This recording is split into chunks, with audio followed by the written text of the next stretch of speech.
Claude Monet.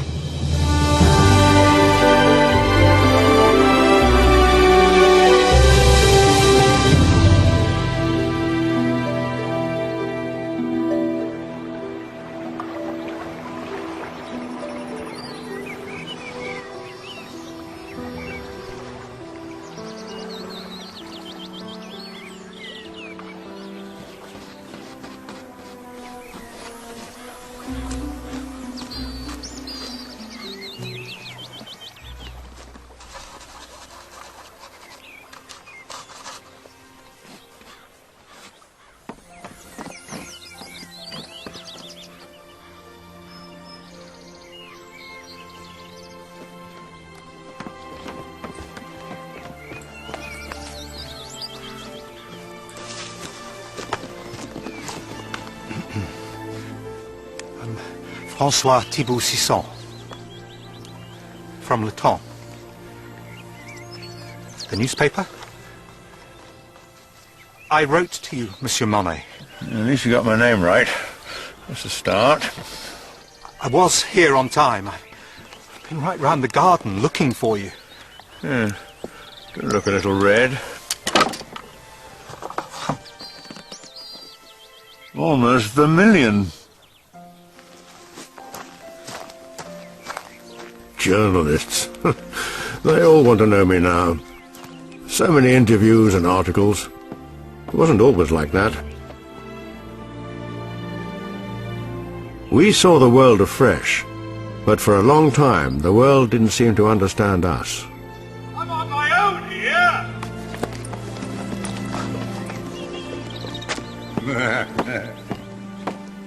The Impressionists, they called us. We were painters of water, of light, of colour. We were of our own time, yet beyond it.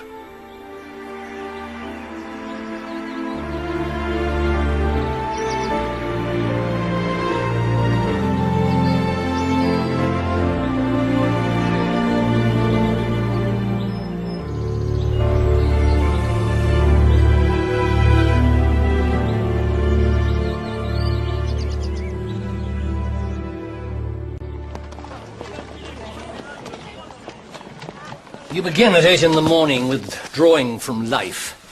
Each week, our model adopts a classic pose, and with constant attention, you will start to understand the skills of the old master. I will help you when I come in twice a week to correct your attempts. When do we paint, Monsieur Claire? A beginner first learns drawing, and then how to arrange colours on the palette. Come here to paint. I've been here for weeks, I haven't even seen a paintbrush. You'll get used to it. Tell me, Monsieur Monet, whose classic pose is our model taking this week? Titian. Renoir. Titian, Monsieur Claire. It's a bit dusty in here, sir.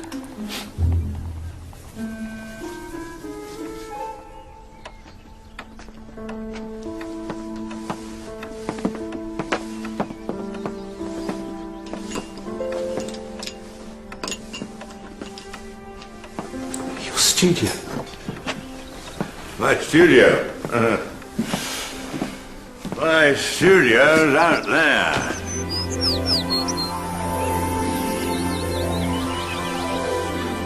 Do you always paint outside? I invented it.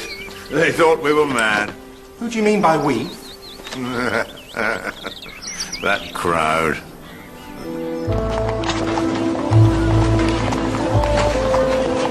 I met Renoir and Basile at Glaire's Academy. Friends I would never lose sight of.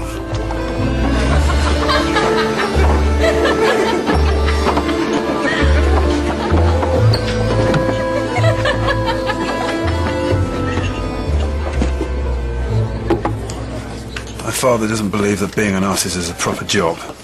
So the agreement is that I attend Glaire's Academy, Oh, he cuts me off. Well, doesn't your family realise you're going to be world famous? We all are, Basil. They want me to take over the family grocery. By the sea. You mean you've sacrificed being a grocer? Won't you miss it? I miss the sea.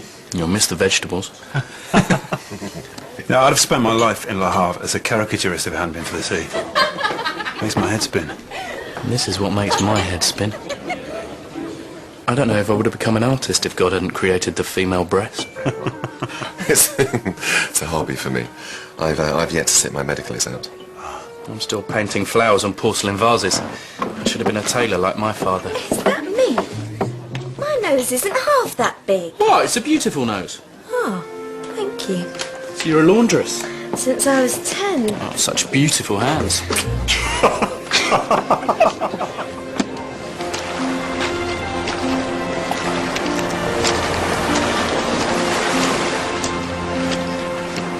I used to go to the beach instead of school. I could never stick to the rules even then.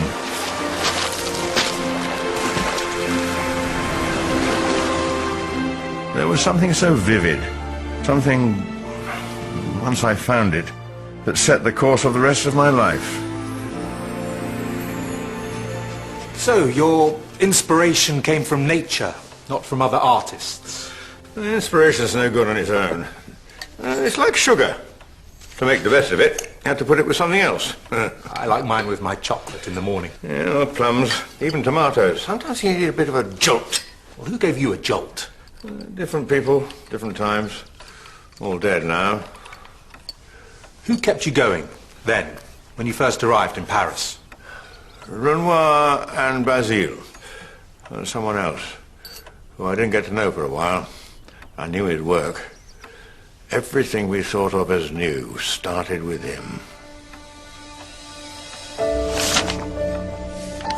When I looked at Manet's work, one world ended and another began. The women in his paintings were unconventional. His great muse was Victorine Meurent. Look at me, Victorine. Straight at me. Turn your face towards me and look at me. You're not going to paint me looking straight out the canvas, are you? I'm a god. There are cherubs circling my head. This is Paris in 1862. Only one of those is true. This is Paris and it's 1862. This is how we live now. Is this what growing up in a house of Puritans has done to you? Most probably. What did you think about my picture? I retouched it. I asked your opinion. My opinion was that it needed retouching. Would you retouch a digger? No, because it'd be an insult. You're just starting out. Oh, and you're no master, are you? I'm master of your time while you're in my studio. Can I rest a moment? No. My back is stiff. Look at me, Victorine. Look at my face. You can remember what I look like for a few I minutes. can't. I can only paint what I see. The peaches aren't going to last, but that's peaches for you. Suzanne was his anchor. They married around this time. It's 3 o'clock. Has he given you any lunch? No. Well, then he shouldn't blame you if you eat his props. He does the same to me when I sit for him. You must be cold.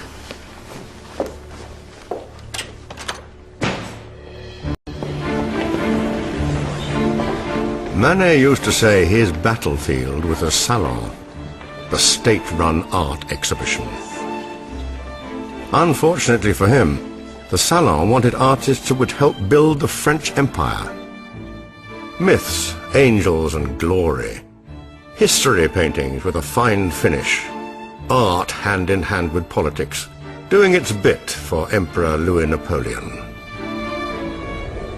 Sadly, the Salon's yearly exhibition was our only real hope of getting work seen and sold. It was presided over by the Marquis de Chenevière.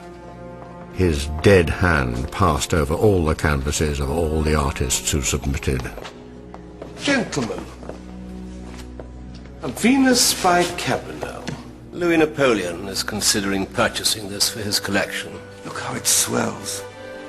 Real Ambrosian purple. Beautifully finished. Very subtle shade on the nipples. By one of our medalled artists, so, no vote to be taken. Good God.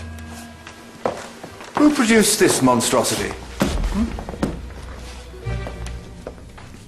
Why has he done this? This painter is a degenerate. It looks like he's painted it with a scrubbing brush. It has no anatomical structure. The world looks to France as a pinnacle of civilization. This painting makes us savages. One would think our great history of art never happened.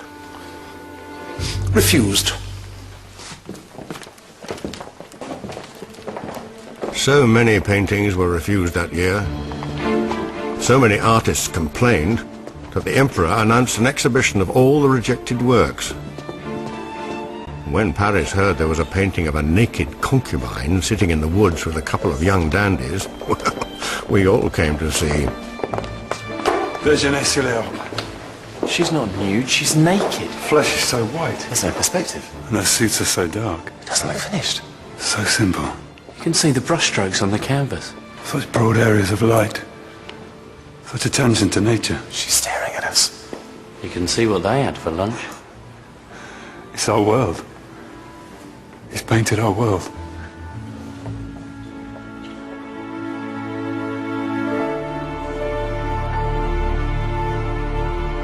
When I looked at Déjeuner, I saw the very thing I had been moving towards. Not ancient Rome or ancient Greece or Mount Olympia, but Paris.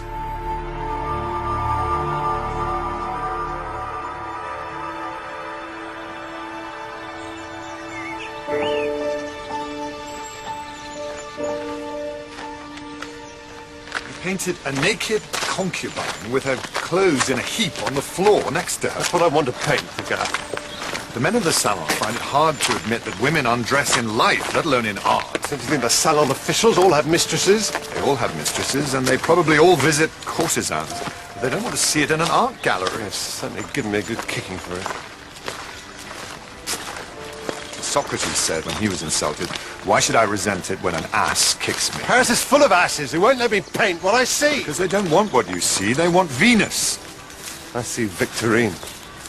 They're not ready for you. When will they be ready? I'd say not for a while. You can lead an ass to water, Manet, but you cannot make it think. With friends like Edgar Degas, Manet didn't need enemies.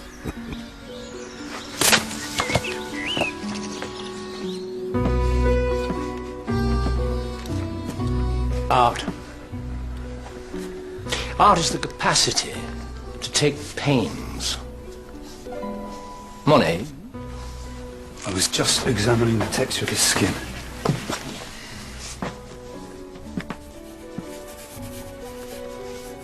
It's not bad. But it's too much like the model. You have stocky man. You draw him stocky. He has enormous feet. You reproduce them. It's very ugly. In drawing, one must always think of the antique. I prefer to work from nature. Nature is a means to an end. A masterpiece borrows from 100 imperfect models. For me, nature is an end in itself. Nobody's interested in nature. The man has got big feet. Art's been around a damn sight longer than you, and it isn't going to change overnight. Well, it certainly isn't going to here. Because you think we should all draw a man with big feet. And if we do, we will all draw him differently.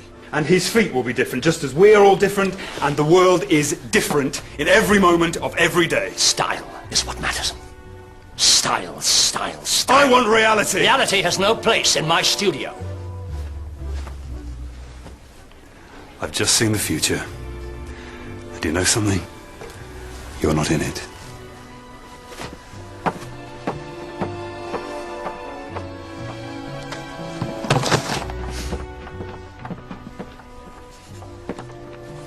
No doubt you paint to have fun, Renoir. If it wasn't fun, Monsieur Glare, I wouldn't do it.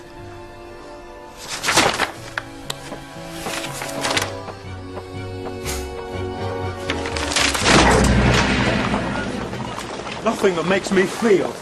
Nothing that art is for me even exists for Claire. I'm very happy with it. I can't stay with him. Well, I think think most of the other students are happy. Well, the other students are just a lot of grocers' assistants. Monet. I can't stay there. Oh, it's like rising from the dead day after day. I say we don't go back. Hold on, let's think about it. If we can't paint what we were born to paint, we might as well be doctors and tailors. At least then we'd be doing something real. I think we should go back. Never. We will never, ever go back there. Of course I did go back, only to complete what I was working on. But I was impatient to be out there, in the light. I wanted to be my own master.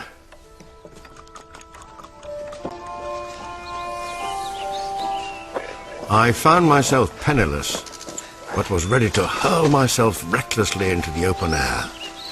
Are we nearly there yet? Just a bit further. It's getting very dense. You're expecting to trip over Manet's déjeuner. Oh, rubbish, it was a studio creation. No one has ever started and completed a painting outdoors before. Well, that's because it would take most painters 2 years to complete one. And they die of cold. Look. There. See how the light falls through the leaves onto the forest floor? And the leaves against the sky. No one can tell me that there is no colour in shadow when I have stood here and seen it and painted it for myself.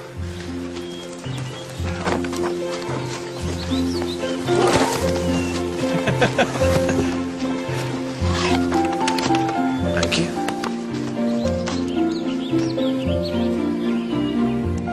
New colours. New studio. Look better with a couple of figures in it. People are far too distracting.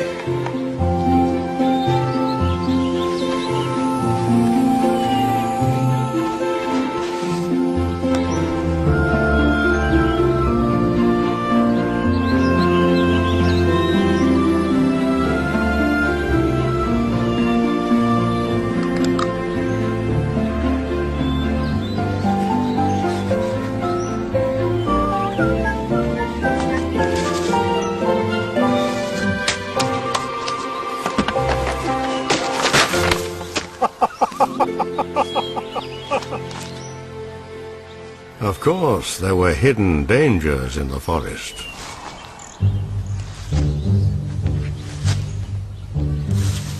Oh, we've captured the leaves very well. Can we go home now?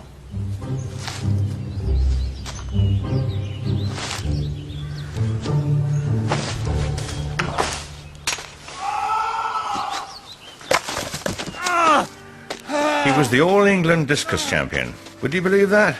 In the middle of the Fontainebleau forest. Does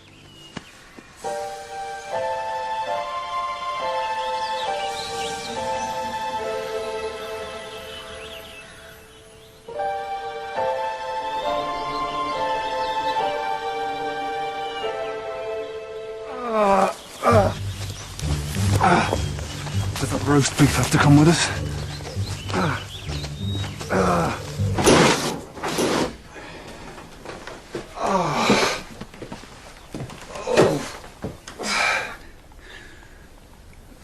So what are you doing? The only thing an artist can do in a time of crisis. Make sure that I look really ill. Use cobalt blue and cadmium orange for the bruise. Oh. Oh. Mm. Mm. Mm.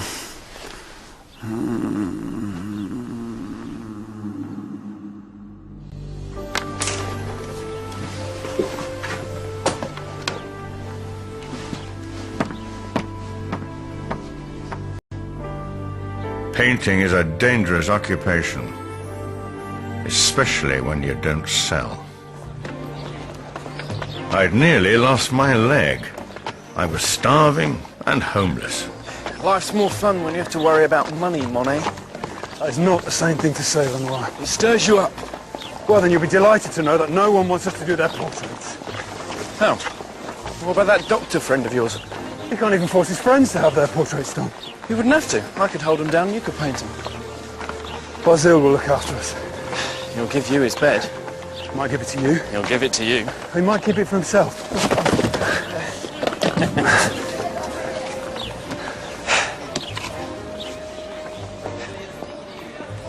Think he's still got that bag of beans? With any luck, he'll have finished them by now. Please, God, let there be meat.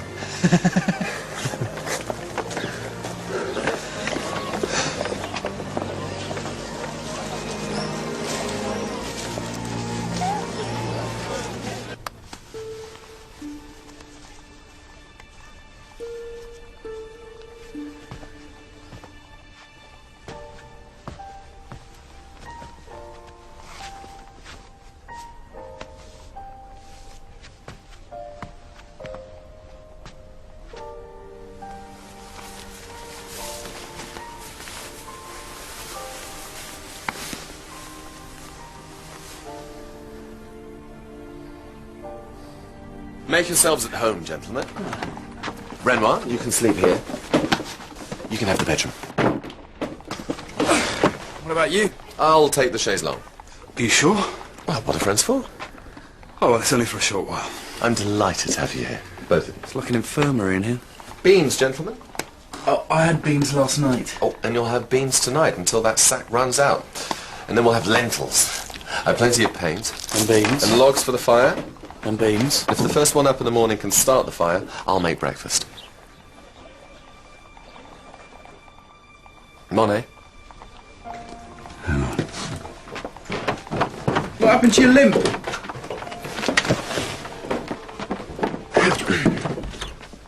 Oh.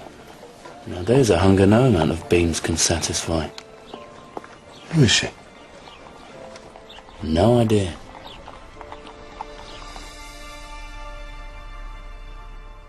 As far as Paris is concerned, this will be seen as more of a crime than a creation. I don't paint niminy-piminy daubs, Degas. This painting is alive.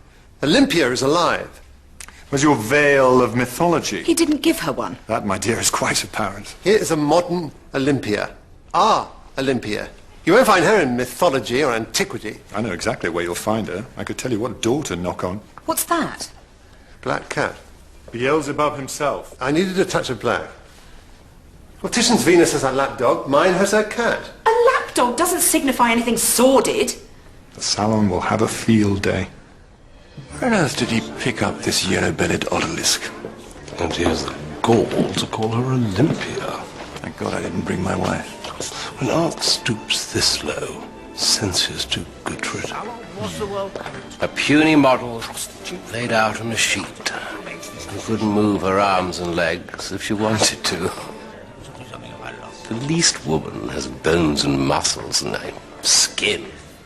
Some sort of colour, but He's trying to do something else. something else that isn't art. It is art about real people and real things. You may be the art critic, Durante, but as far as I am concerned, reality and art are two very different things. Filthy, disgusting, stop! We'll have to be moved.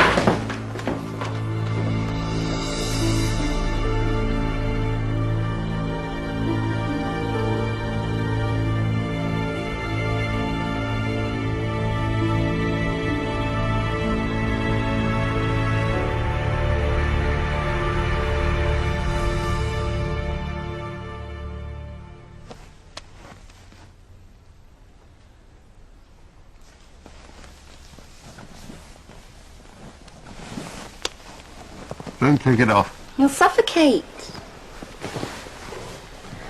What are you doing under there? Protecting my head from the insults that are beating down on me like hail. You knew this would happen. I didn't. You said you didn't care what people thought. I didn't know it would be this bad. They were attacking the painting with umbrellas. I know. Should roll up my canvases and put them in the ashes. You can't do that. I won't let you. You can't stop me. Yes, I can. It was a shock. The vitriol they unleashed on him. For a painting. The people had never seen anything like it. A prostitute. Staring at them so brazenly from the canvas. You think that gave them the right to drive him out of the country? You're an art critic. It was shocking. He left the country, fled to Spain. Really? Thought he'd taken a trip to look at Velasquez and Goya. I thought you'd come to ask me about my life and my friends. If you think you know about my life better than I do, why did you write it and let me get on with living it?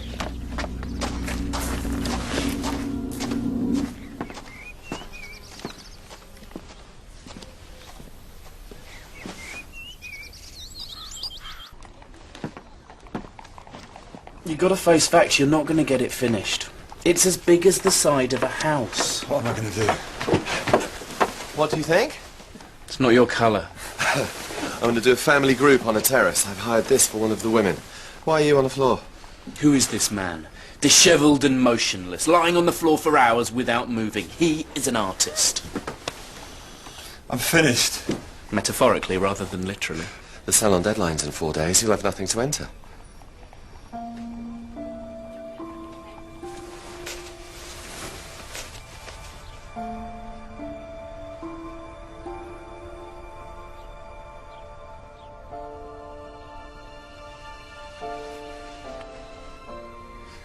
I wondered if you'd come. Well, why wouldn't I? I thought maybe I dreamed our meeting in the street. Well, perhaps you did. Perhaps you're dreaming this too. I hope not. You're far too lovely to be just a figment of the artist's mind. Is this your studio? It's a friend's. He lets me borrow it. And his paint. So you're not a very successful artist then? Not yet.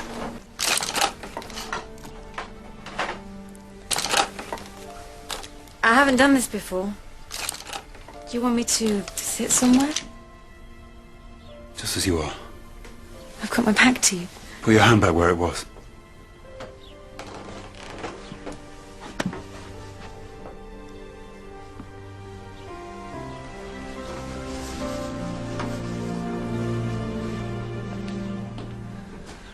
I'm afraid I'm going to keep you standing there for quite some time.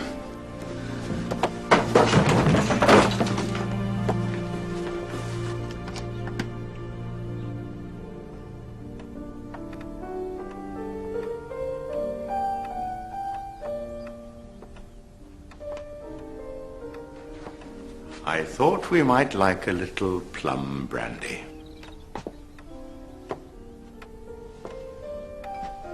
Thank you. Homemade.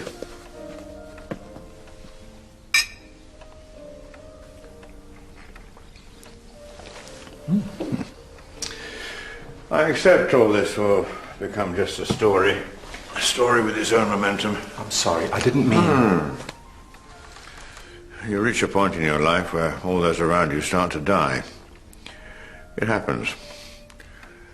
And as they die, they leave you the odd canvas, a keepsake. They leave their children and their stories. It'll happen to you. Monet! Monet! It's been accepted. Woman in the green dress by the sun. Oh. Sorry. Yes!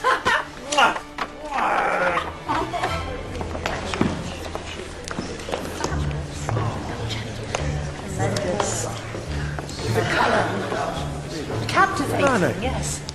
Congratulations. It's a masterpiece. Bravo. Thank you. I don't have anything in this year.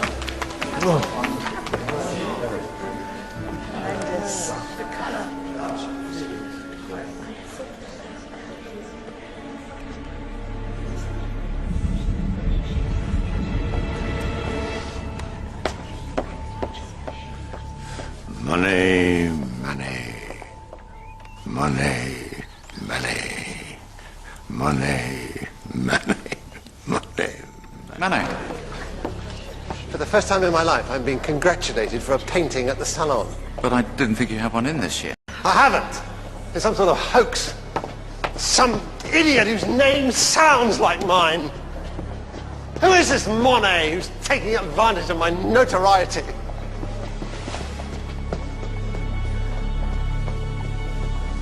I very much wanted to meet Manet. I was sure we would understand each other. I saw a kindred spirit. He saw someone with a maliciously similar name. He thought I'd somehow taken something from him, and I had. But not in the way he thought.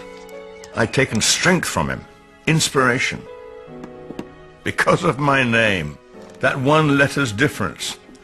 The very last person who would ever want to upset him had made him desperately unhappy.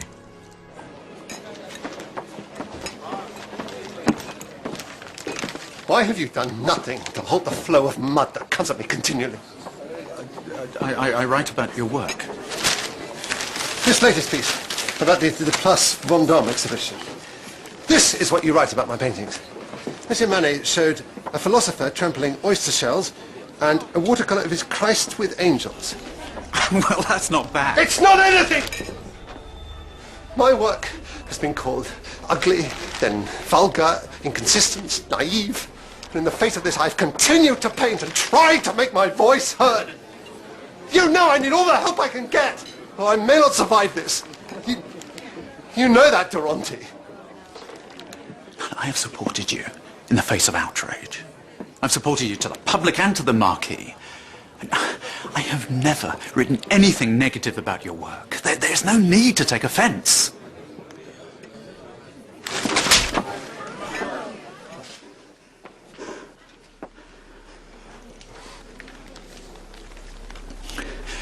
Will you apologise? Of course he wouldn't. He was frustrated. And because he wasn't as brave as he thought he was, took it out not on his enemies, but on one of his friends.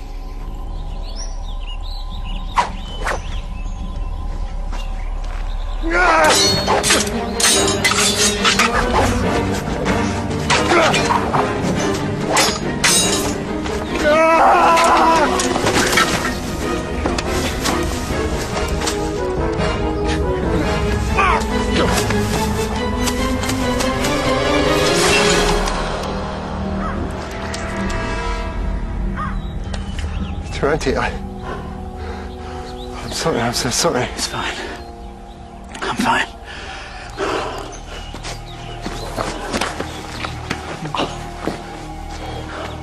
It wasn't the best or most polite of duels, but blood was drawn, honor was satisfied.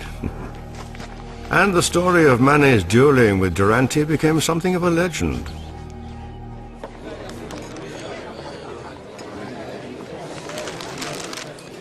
I confess the painting that held my attention longest is Woman in a Green Dress. It speaks volumes to me about energy and truth. Emile Zola. Right, more champagne. I'm buying. You haven't sold the painting yet? No, but I've just sold another one for 800 francs. Well, you will have spent that by the end of the evening. Could all be downhill from here. Or uphill? To hills. Up or down? Hills. Hills. Manet. Introduce me, please. He hates you. He hates my name. Don't make things any worse. They can't get any worse. He nearly killed Durante. It could get a lot worse. Mr. Manet, may I introduce you to a very dear friend of mine? Claude Monet. Very much wanted to meet you, sir. The future of art owes so much to you. And the present. The present and the future. You painted Woman in a Green Dress? Yes, I did. A fine painting. So fine it was mistaken for one of mine.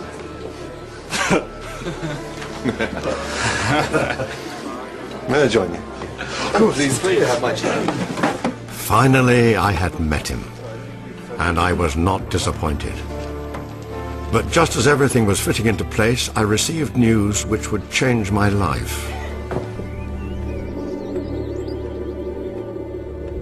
Camille!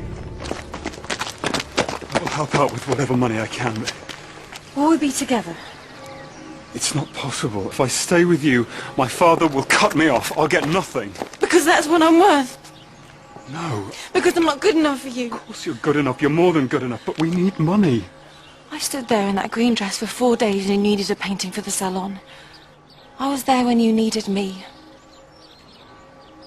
Are you going to recognize this child? Because if you don't, Claude, nothing left to say to each other.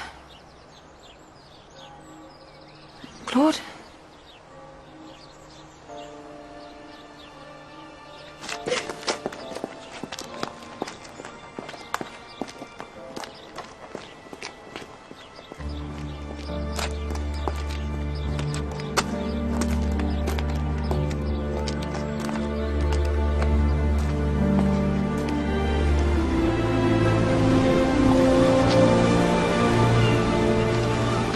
I returned to Le Havre to spend some time with my father.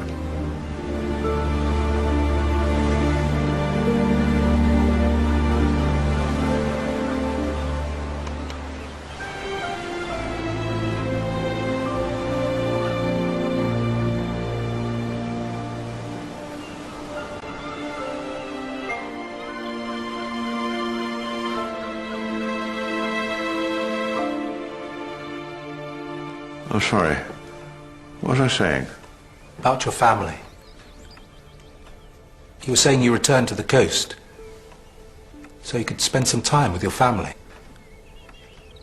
I'm sorry, I'm making you tired. No, you're making me remember.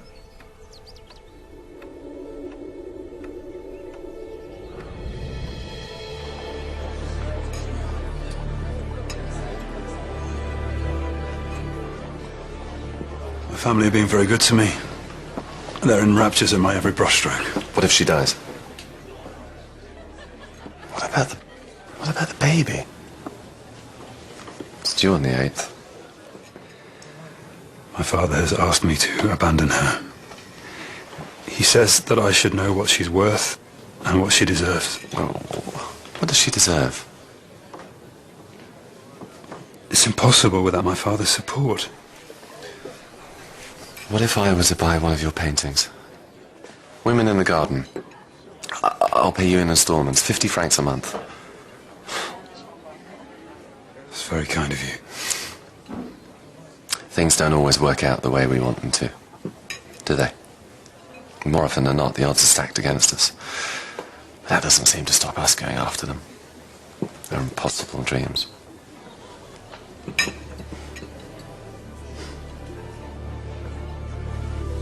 They're impossible dreams. By buying my painting, Basile enabled me to do the right thing.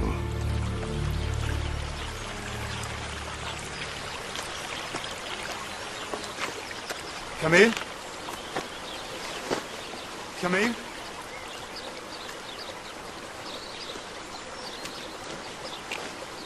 Camille, I've got work to do. I went to your rooms.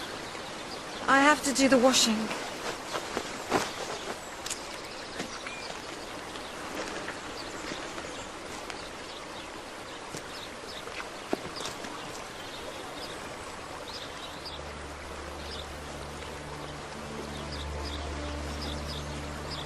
I'm sorry.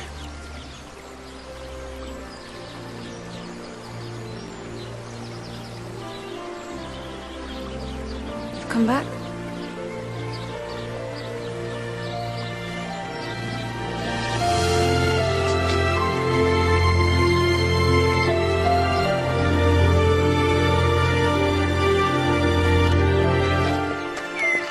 It was the best and the worst thing I could have done. My family cut my allowance, just as they said they would. The money from the paintings I'd sold had gone.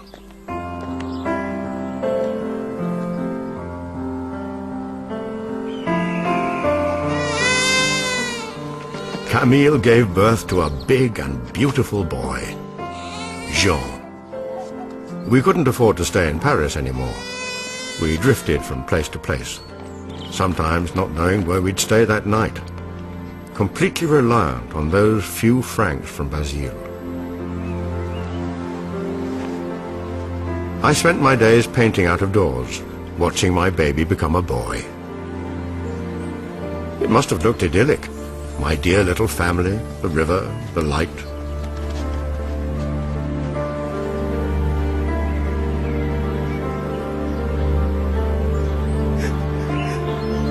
But not everything was as it seemed. You don't know what money is until you don't have it. You don't know what a family is until you do.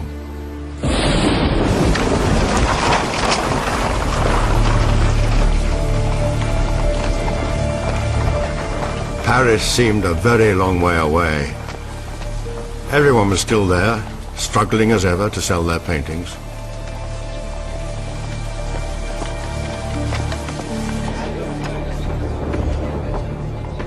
Morning. Oh, good morning. Aha! Monet. How's my godson? He's got a bruise on his head the size of a billiard ball. Ah, upholding the Monet tradition of trying to run before he can walk. More coffee? Yes. I'm not saying come and see flawless works. I'm saying come and see sincere works. Have you hired a gallery? I've erected a stall. He's erected a pavilion. Attempting something new in art will always be a struggle. I accept that. But my work should at least be shown. If the salon so often reject me, I must take the matter into my own hands. How do people like it? People don't like it at all. Even if you sold every single painting, you'd still make a loss. Your mother won't like it when she realizes she's not going to see her 18,000 francs again. 18,000? You'd do the same if you could afford it. I'm happy merely to work. In the morning I bathe, I put on my 9 franc 50 dressing gown, and I say to myself, this is the life of the worker. Workers don't wear floral dressing gowns. Well, it depends what sort of workers they are.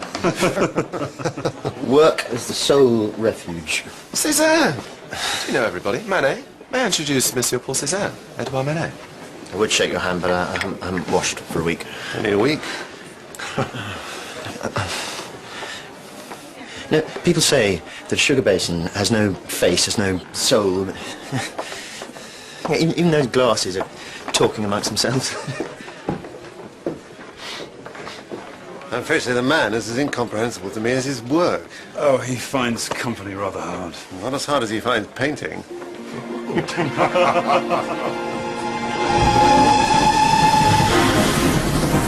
We knew what we wanted to do. Paint real life in the open air. And if we didn't know how to achieve what our instincts told us, we were sustained by each other's enthusiasm.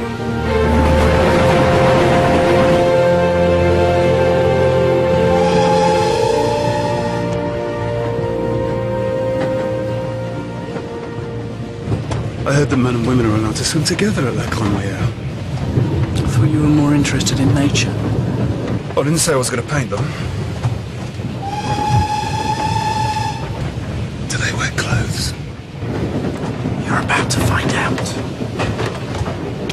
Oh, as long as I can wear clothes. Oh, you have to leave them at the station. Didn't you know? They give you a locker to put them in. What?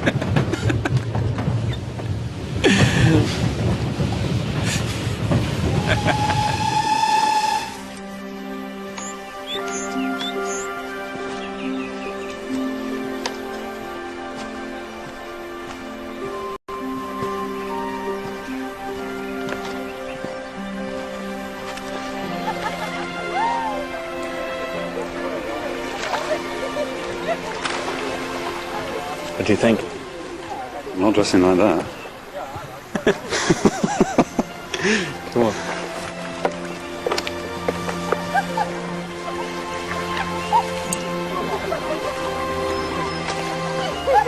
What do you see? I see life, people, and their stories. What about you? I see a square of blue and an oblong of pink. And a dozen models eager to be studied. And the light dancing on the ripples of the water.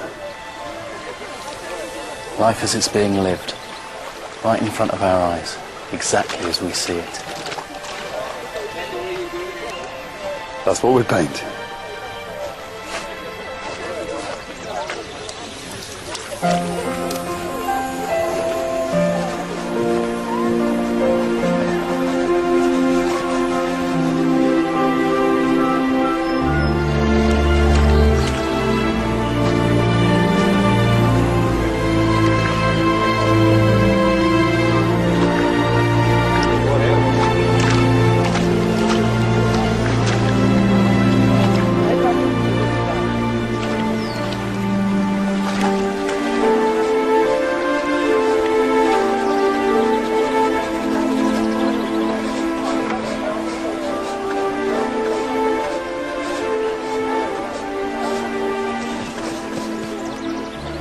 colours are very loud. Do you like it? No, I do. You've really done something. You know, we can never go back from this moment. You stopping? I'm stopping. They'll say it isn't finished. It's complete. That's a manly piece of painting. Close your eyes. Open them. What do you see? Bunch of flowers, I think. Close your eyes. Open. Purple flowers, the yellow flowers. No, close them. Keep them closed. What's really there? Balls of colour. Yellow, purple, green. That was La Grenouillère. I looked nature in the eyes and I saw her clearly as she was on that day in that place for the very first time. Is this what you called Impressionism? By nature, yes, but not yet by name.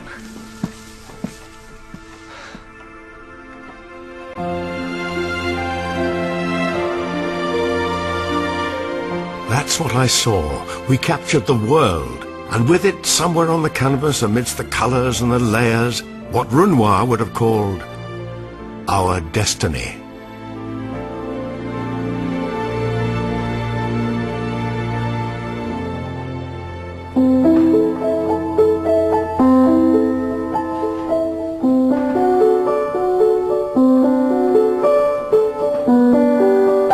Yes, there's no need to actually play it.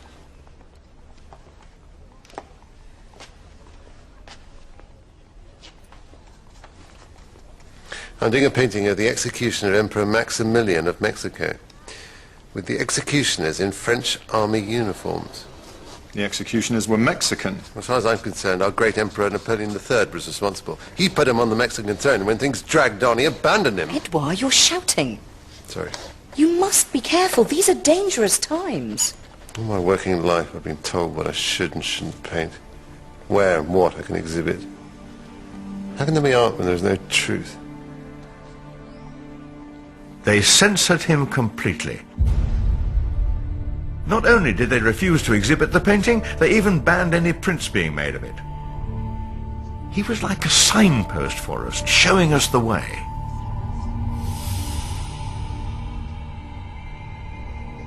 It's just ridiculous for an intelligent person to expose himself to the administrative caprice of the salon year after year. I mean, especially when awards and medals hold absolutely no interest at all. But what choice have we got? We send our work to the salon because we have to, not because we want to. When there isn't anywhere else to send it. I've had one piece accepted. That's all. Ever. You're right. We made no money. We had no success. We end up alone with no outlet for our work, just like Manet says. We should have our own exhibition like Manet. Manet's was a disaster. Doesn't matter. You, Renoir, myself, Degas, Cézanne, Manet. Let's rent a studio where we can exhibit all the works we want. Hang them just as we like. And who's going to pay for it? Manet's mother? I'll speak to my family. Really? We're a very attractive proposition. Are we? We'll be a huge success.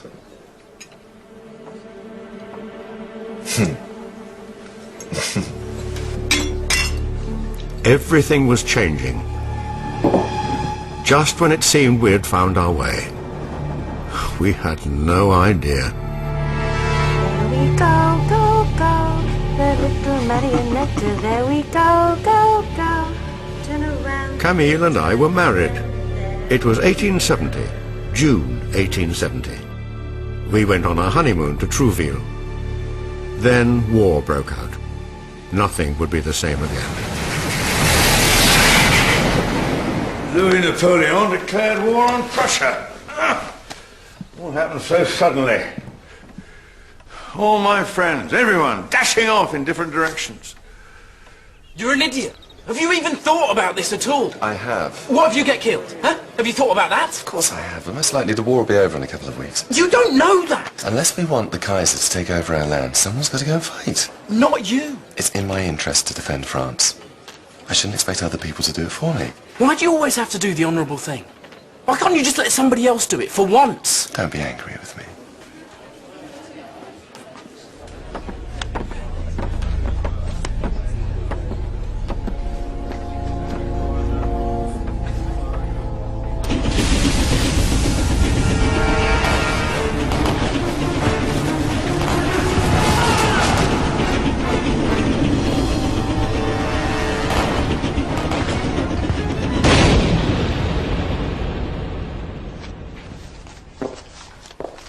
With Paris under siege, Degas and Manet enlisted as gunners in the National Guard.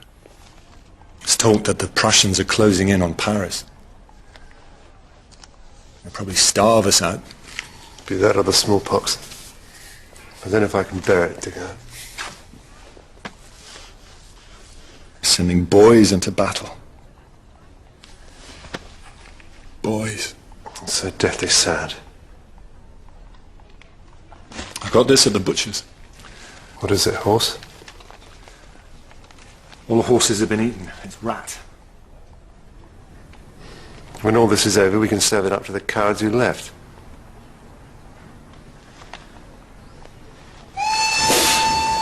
It wasn't that I wanted to leave my friends to it. And it wasn't just me. Plenty of people left. I wanted to look after my family. That's who I wanted to protect. Camille and Jean joined me in England, where I'd found a summer to live. Look, Jean, this is England. In London, I was fascinated by the ever-changing shades of grey. Too many to mix on one palette. No country could be more extraordinary for an artist. I often thought of my friends back in France. Poor Renoir was conscripted and fell very ill with dysentery. Basile was posted to Burgundy.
His father went to Burgundy to collect the body.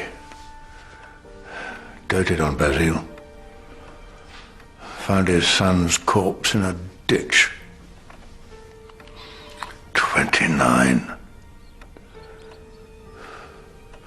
Very first day I met Basile, he was a true friend. Gave what he had. Would have made a name for himself.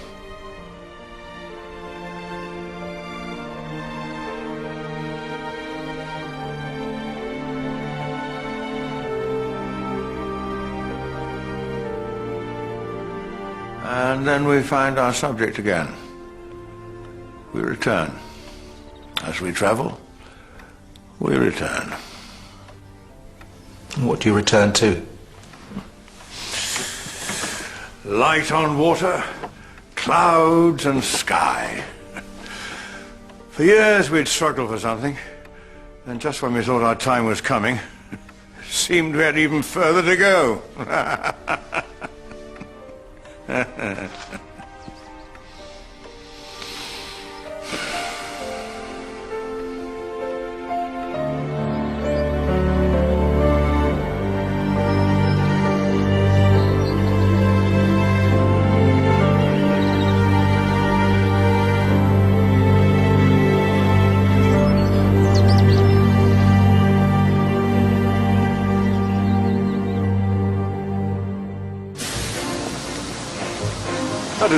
Monsieur, I'm the artist Claude Monet. I would like to paint your station.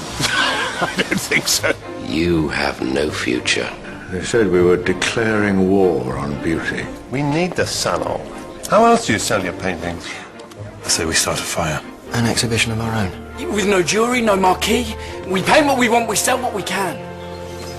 John, please! I can see it already. The colours, lights. This will be my finest painting yet. Usually when I do that, the gentleman stares at my body. You never know when to stop. Your talent, your gift. You must do it justice. You think I should paint like Monet? Dash them off in the blink of an eye. Degas, eyes that way. I love my family. There's love and there is work and we have but one heart. No, take her home. I'll take the children. No one should suffer like that. Camille.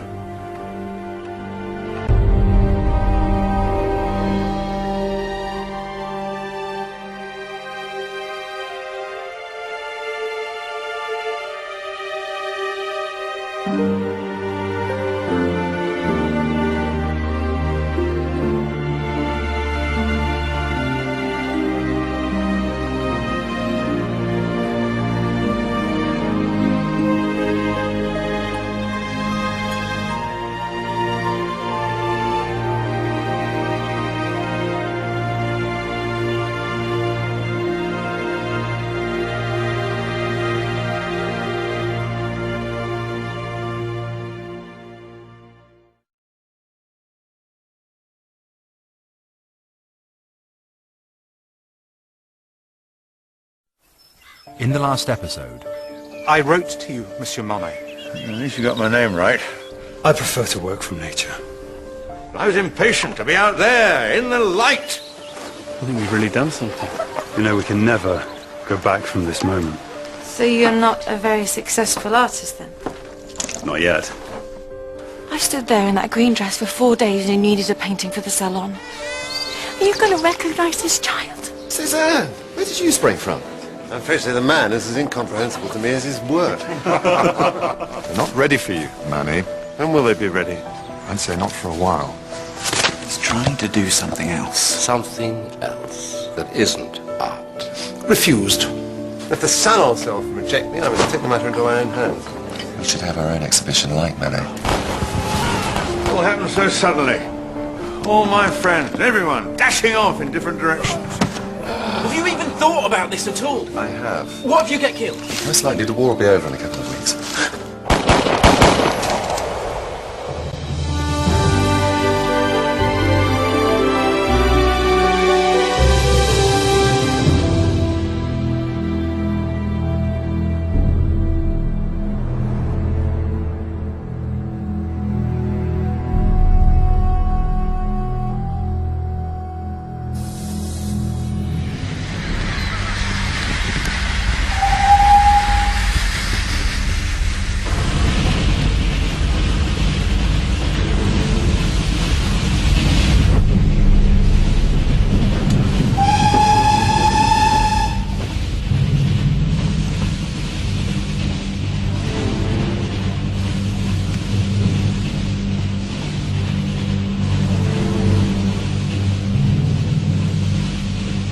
After the war, Camille and I were afraid of what we might find when we returned from London.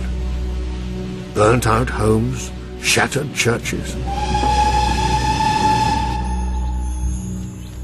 As the train touched the outskirts of Paris, we were greeted by buildings we once knew, now crumbling to rubble. Wall after wall. Pockmarked by rifle shots, blasted by cannon. 50 years on, Monsieur Monet, I fear the world has not changed. A city ravaged by war has a sad, stark beauty and a scent. I couldn't place it at first, till we passed the cemetery. Let me get this right. The entire war, 1870, 71, you were in London? With my wife and little boy. I'd done my military service 10 years before. Besides, an artist has greater battles to fight.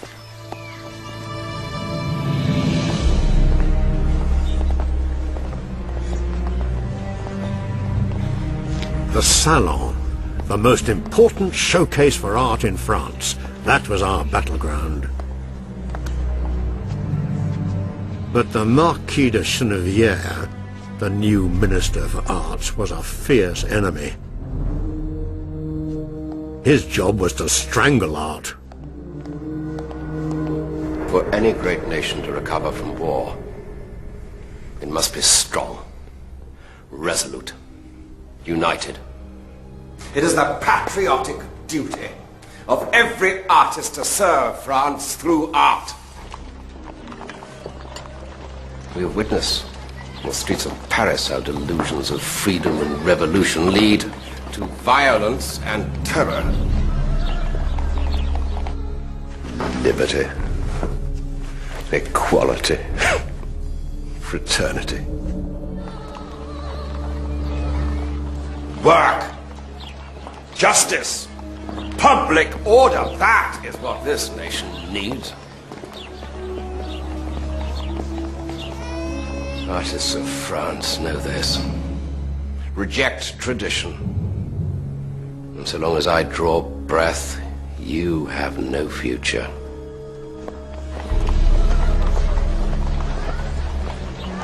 In Paris, the government was suspicious of the smallest gathering. You could feel it on the streets. Good to be back. Have you ever tasted English cooking? I must apologise for the changes. Used to be a woman on every street corner. No, a soldier. Still looking to pick you up, though. Not me, Manet. You, perhaps? Oh, I'm a Manet, Monet. With any luck, they'll shoot you by mistake.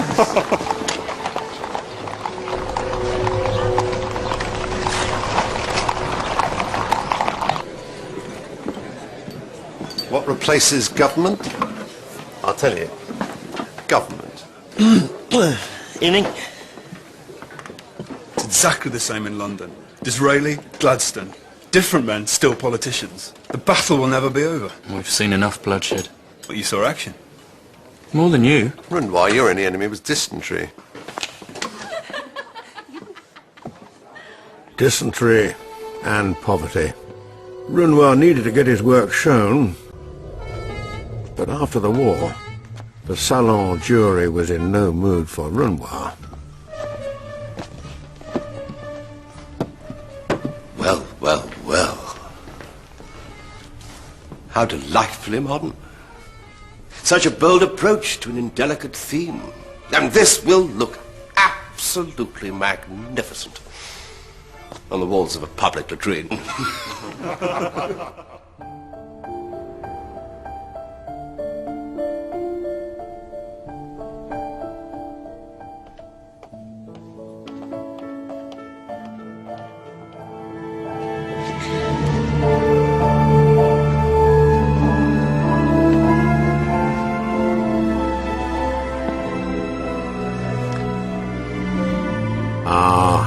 Edgar Degas.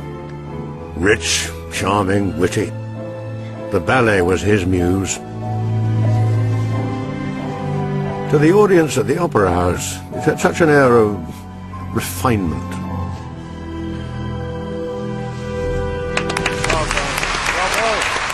But backstage, one or two patrons of the arts maybe, but the rest, a dirty business. To pluck a young girl out of poverty and into their fatherly care. An allowance given. Liberties taken. Yes, a dirty business. In those days, Degas was a great friend to us all. That was before the rot set in. Good afternoon. He was such a strange fish.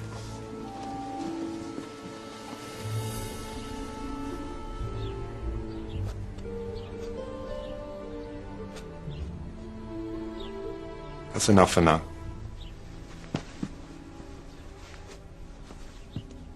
What is it with you and dancers? Not you, too. Does it occur to nobody that what I love is the sweep of the fabric, the shapes the dancers' bodies make? I don't depict dances, I depict movement. I know, I know. Well, then don't tease me. Yes. What do you think? Be honest. You get backstage a lot. Rehearsals. Well, the performance is their art, their illusion, but backstage, the rehearsals, the reality, yawning, a tired ache in a dancer's body. So what do I think it is? A patron of the arts. Selecting his little girl. There's always something in the shadows. It's what I do. It's what we do. We paint the reality. Imagine that. A salon of realists. A salon of realists.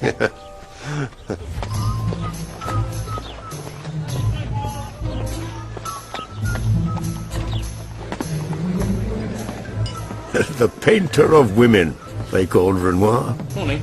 Without the female breast, he once said, I would never have become a painter. Glass of wine? The women in his paintings were always beautiful. Sorry, I wonder if you could help me. He's pulled two by mistake. Go on. Help me celebrate. To a fine day's business.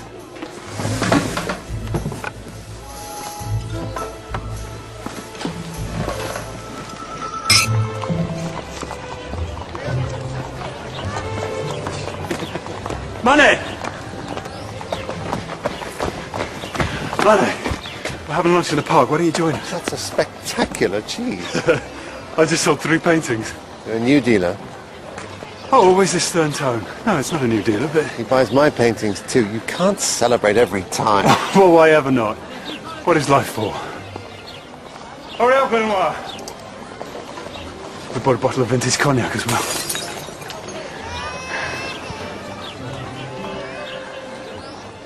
Never mind, we'll get another one. Of course, you should never rely on a single source of income, but if a wealthy man is investing in your talent, who would say no? But nothing was ever certain. Manet and Degas had their family money, of course. It was different for them.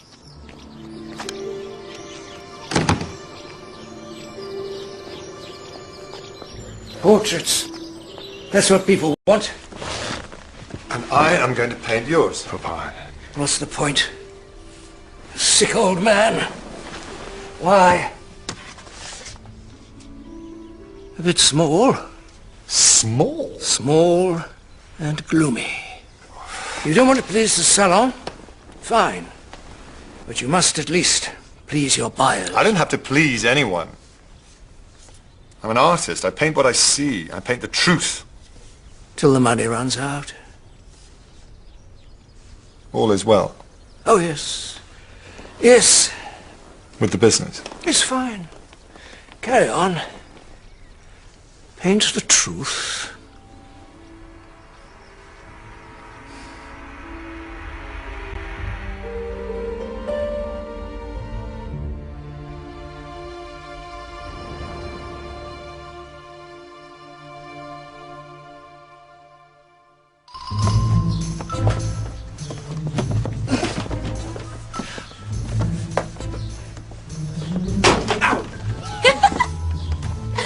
Oh my goodness, it's enormous. It's for the salon. But you detest the salon. This is going to be a masterpiece. Of me? Nope. I'm going to give those stuck-up swine exactly what they want.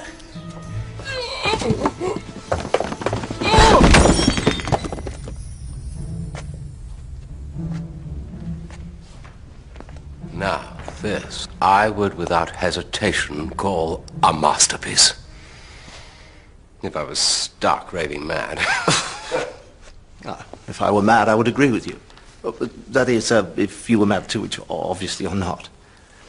The scale is epic. Subject matter almost acceptable. The mess he's made with his brushes. And whose skin is that colour? Not mine, thank God.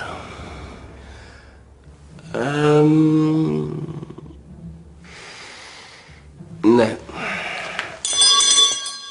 Next. Oh, come on. I went to the salon. Not a single Degas on display. Not one. I know, Papa. What did they refuse? Show me. Papa, I didn't submit. The ankle! Keep still! You've worked that ankle enough. Leave that ankle alone. Always too much. Papa! You never know when to stop. Your talent, your gift. You must do it justice. It's just there. Where? Eyes that way. Where? Where? His eyesight wasn't good before the war. After, it got much worse. He couldn't bear the sunlight.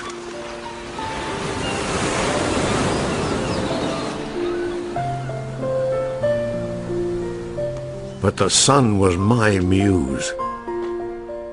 Every morning it rises, and every sunrise, every second is unique. That morning I leapt out of bed to capture that moment. The light changes constantly. A sunrise must be painted as it happens. It is a race against time. Each tiny gradation of light, all the shifting tones of colour. Don't tell me you can just saunter off to a studio and recreate those from memory. To capture the moment in the moment, that's the challenge. How long did I have? 30 minutes at most, maybe only 10. Sweeping washes of paint. Thin, fluid bands, a swift foundation. The sky, the docks, the water. Ah, so many shades of grey. Quicker, shorter brushstrokes. Boat masts and the ghost of a harbour infused with the rising light. And there, in fierce burning reds, the heart of the sun.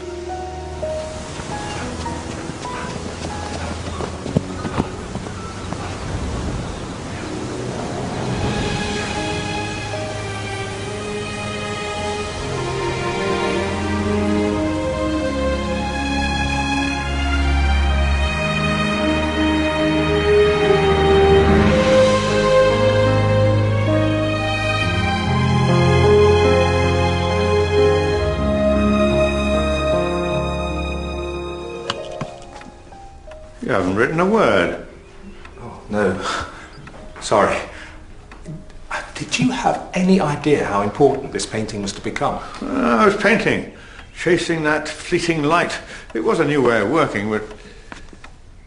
no. Simply one painting among many that I couldn't sell.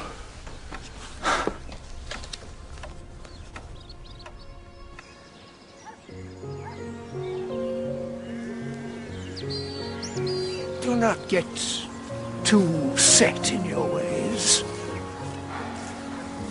I do think about it, Papa. A good family, a loving wife. To be free of the need to be artificial. It just hasn't happened. I meant in your painting. You work hard. Of course you do. But do you think I should paint like Monet? Dash them off in a blink of an eye? Oh, the fleeting light. As if light cannot be recreated in a studio.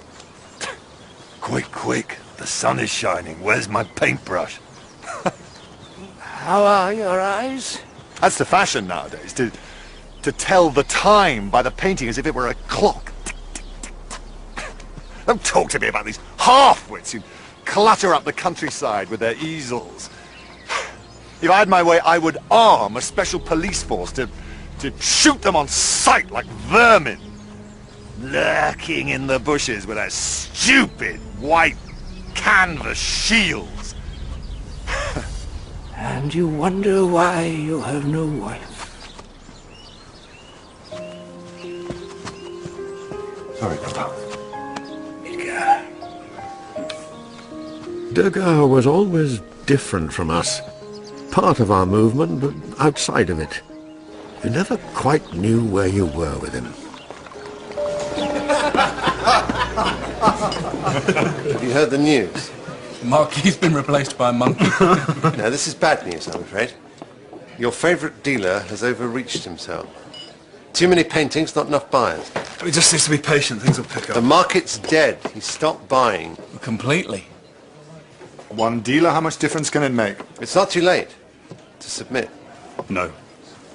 Never. As long as we let the salon make the rules, our work will just be the smallest flame in constant danger of... I say we start a fire.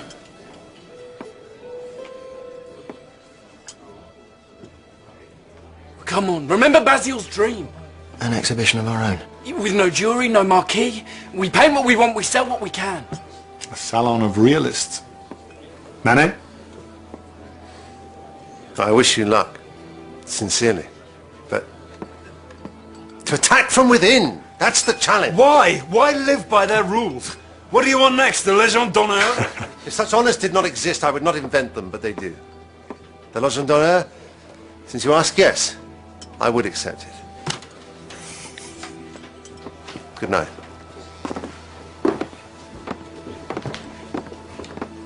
Logan?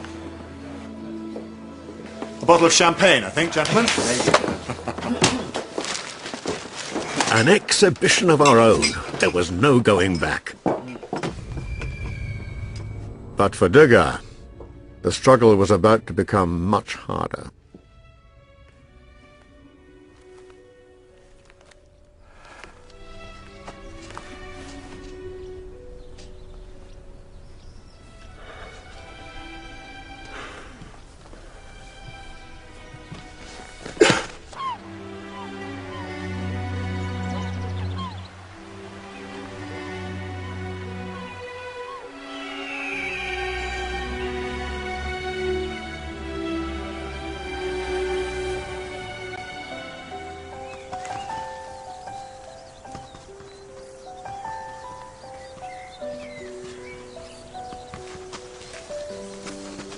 John, please! He's having fun. And I'm working. Well, stop a while. Can't stop, the light will change. So? The veal's not going anywhere. That's not the point.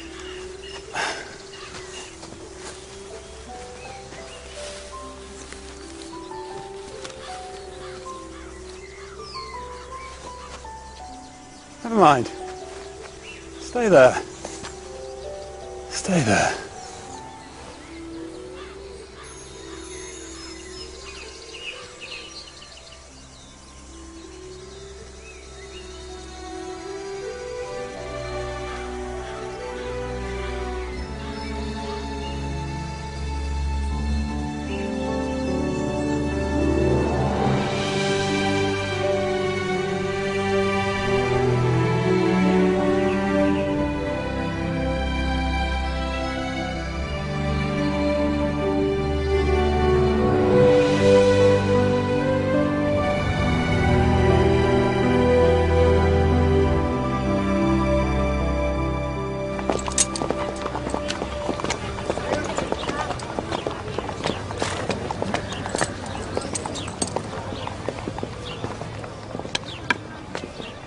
Father, I'm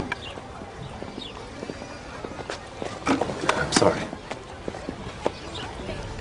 The grief is hard enough. And there are the creditors. Dear Papa, he's left me rather a lot to tie up. But he was a wealthy man. So did I. So, you're keeping busy. The exhibition. We found a studio. Nadar, the photographer, he's lending it to us. And we have more artists lined up. Please, reconsider. How many people are going to come to this? Sorry. To me, this just seems... utterly mad! And most of them have nothing to lose. No talent, no reputation. But Degas! He'll never sell another painting. No. In a photographer's studio, how that? One passing fad pays host to another.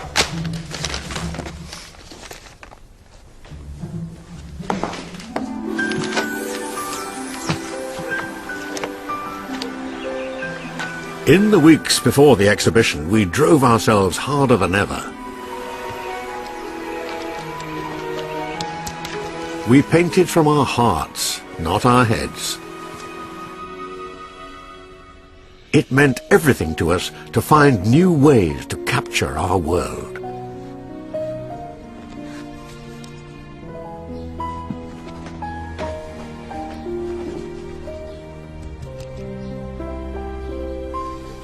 I'm taking a break.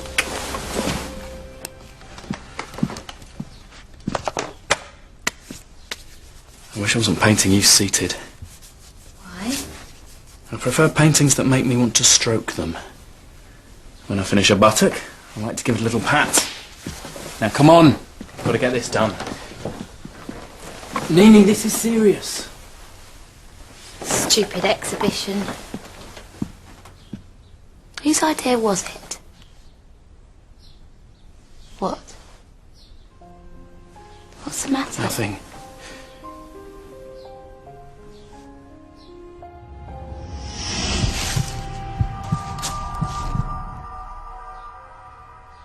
The exhibition, it was Basile's idea. Who? Frederick Basile, he died in the war.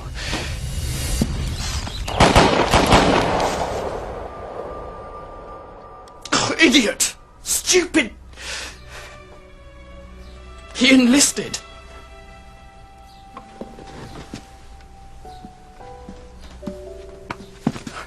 Come on.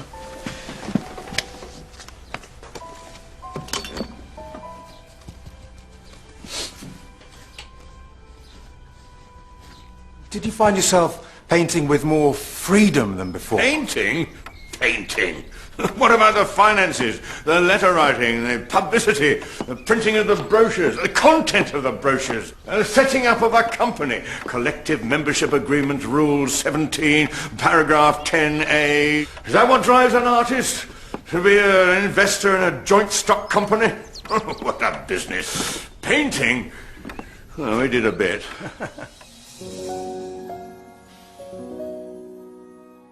Within that small photographer's studio on the Boulevard de Capucines was the most vibrant, most modern exhibition Paris had ever seen.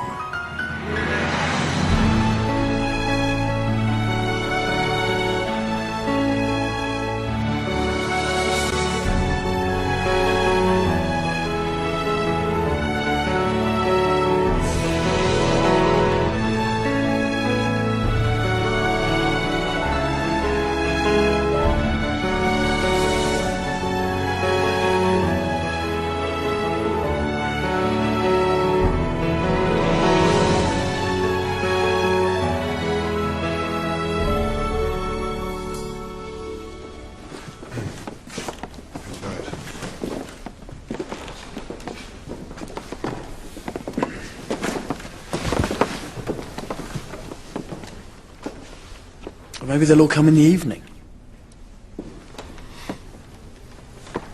It's only the first day. It's the opening. There should be a crowd, a queue around the corner. This is no ordinary exhibition. You're right. It's a disaster. You must be patient. Word will spread. We need reviews. I wrote to everyone. I wrote to everyone. All the papers. I wrote to every newspaper, every journal, every single one.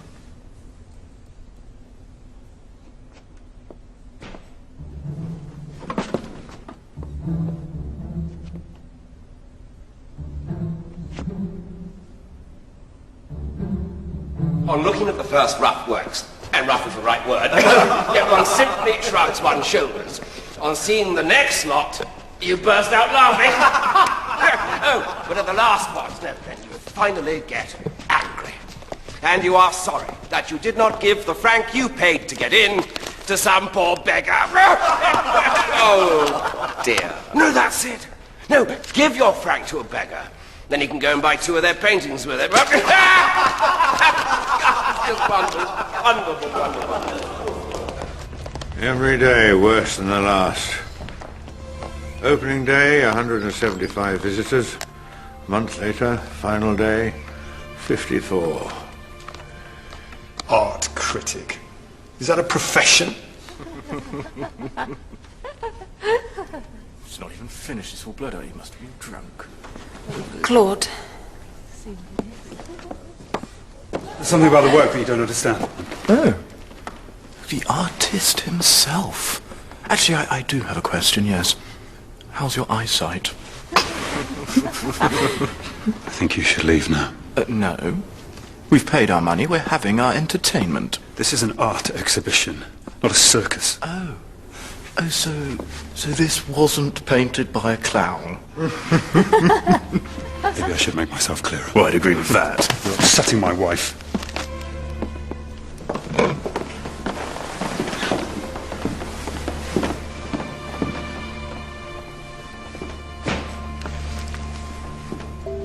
They said we were declaring war on beauty. And the wallpaper in its embryonic state was more finished. Our young heads were filled with beauty. And my impression sunrise? What was it? My impression, somebody wrote, unimpressed. From an insult came a name. Impressionism. A name. The only return on all that work.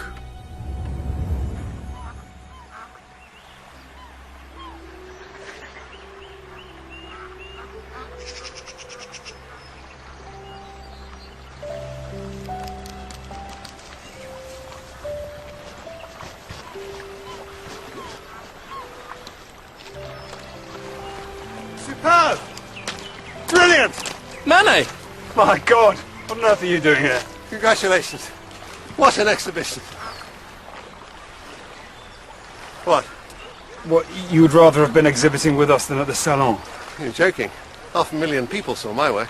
But what you're doing, it's glorious. Well, the public, it seems, would disagree. They don't understand it now. Of course they don't. It's the future. Your husband is the Raphael of water. The what? Raphael. He's a dead painter. What was it Courbet said when he was complimented on that seascape? It's not a seascape, it's a time of day. That's what they don't understand. You don't paint a subject, you paint the effect on that subject of a time of day. Yes, that's all very well, but have you got that 20 francs you said you'd lend me? You've heard about Degas. His father's business. He owes a fortune. Poor Degas. Poor Degas. So now he has to live like the rest of us. Don't give me poor Degas, we all need money.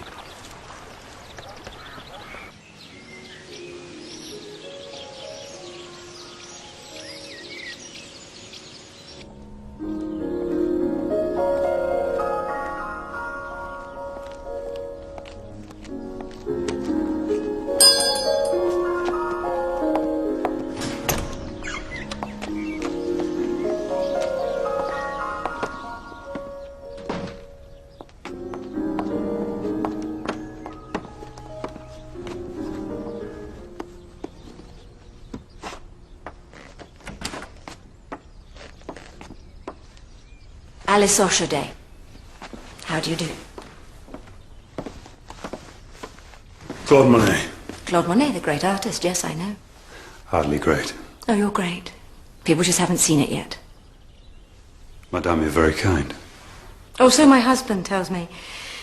I prefer more refined work myself, but each to his own.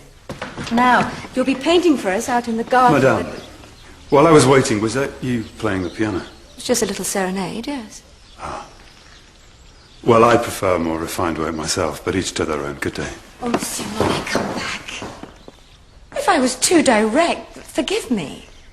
Madame, if my work is beyond your comprehension, what good would it do me to paint here? I would curse you and you would curse me. I would not curse you.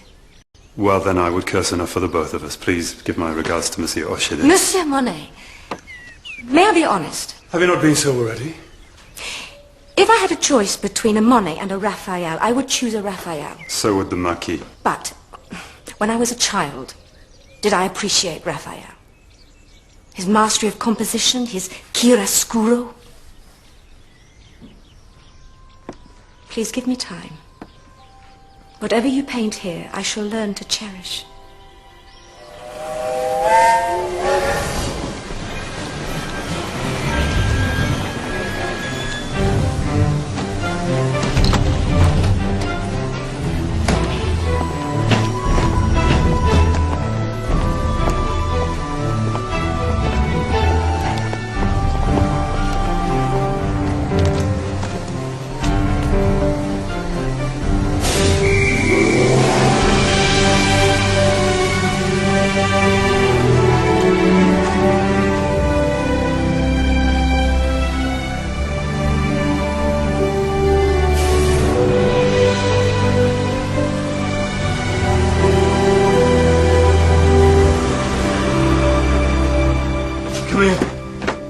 Come here. I've just seen light like never before.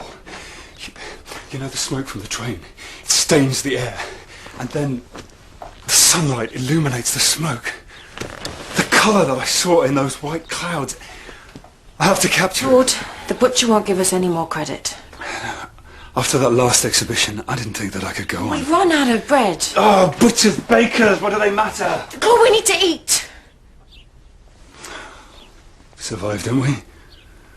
You said no to Mr. Osherty. No. No, I'll do that work. Thank you.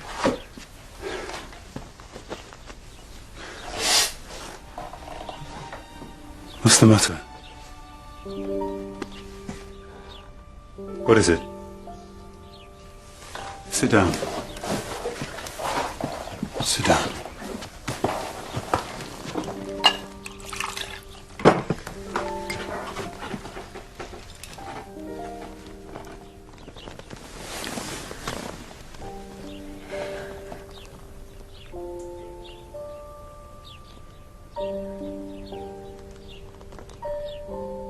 What?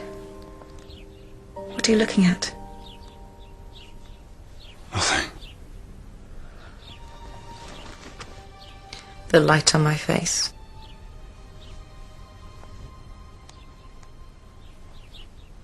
Why do you like painting in the dark? Remove your clothes, please.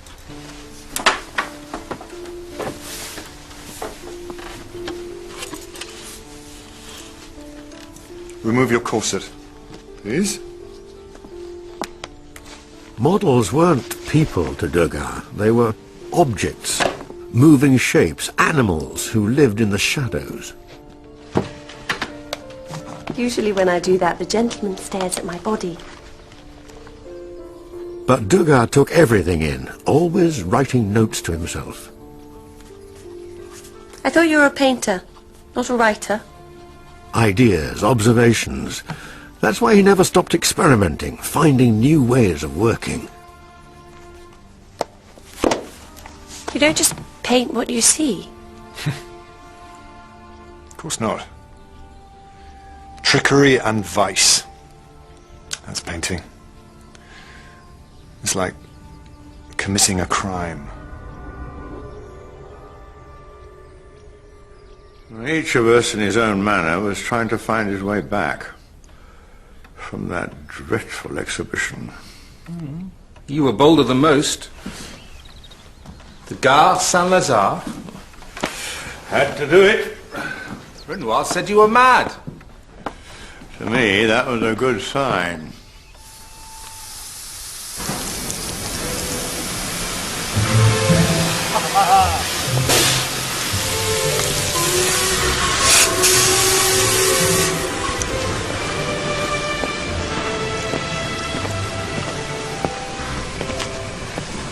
How do you do? Monsieur, I'm the artist Claude Monet. I would like to paint your station. To paint it? I see. Well, the front of the building is the most ornate. Monsieur, I would like to paint inside. I don't think so. I mean, the steam gets everywhere. You won't say a thing. I will see the steam. Yeah? I will paint the steam. Right. I would like to paint wherever I choose. Is there a problem? Well, there is a bit, yes. This being a train station, we do tend to get rather a lot of trains and passengers. Monsieur, for some time now I have been considering whether to paint the Gare Saint-Lazare or the Gare du Nord. I have to tell you, your station, from the way that it is run to the architecture, is infinitely superior. Well, we'll do our best. If I am to immortalise a railway station, would you rather I went to the Gare du Nord? 10 minutes, I mean 10 minutes at the most. The trains were halted, platforms cleared. He even ordered the engines to be crammed with coal so as to give out more steam.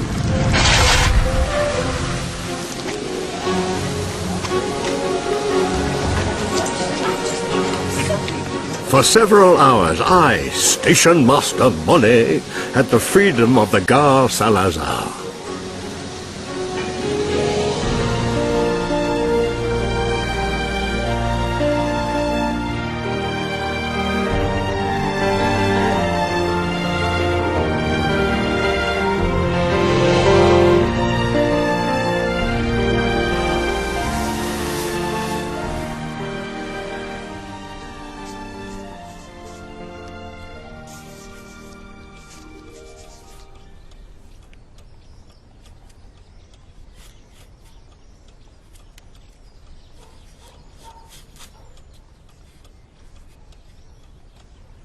Bend your back more, please.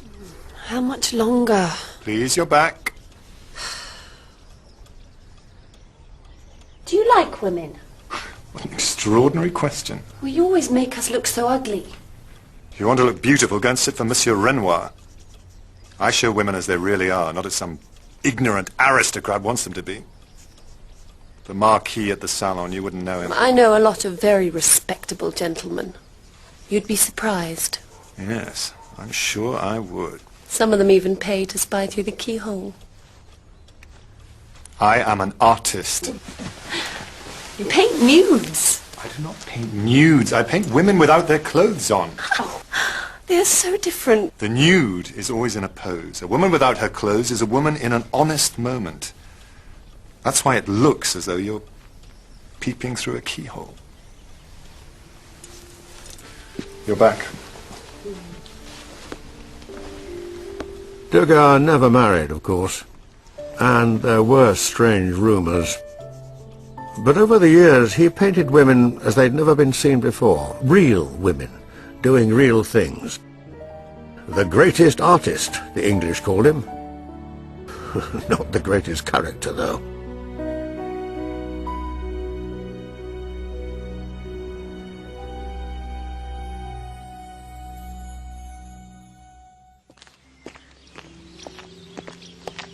Money came and went, but the debt still mounted. But I desperately needed Orchidée to keep buying my work.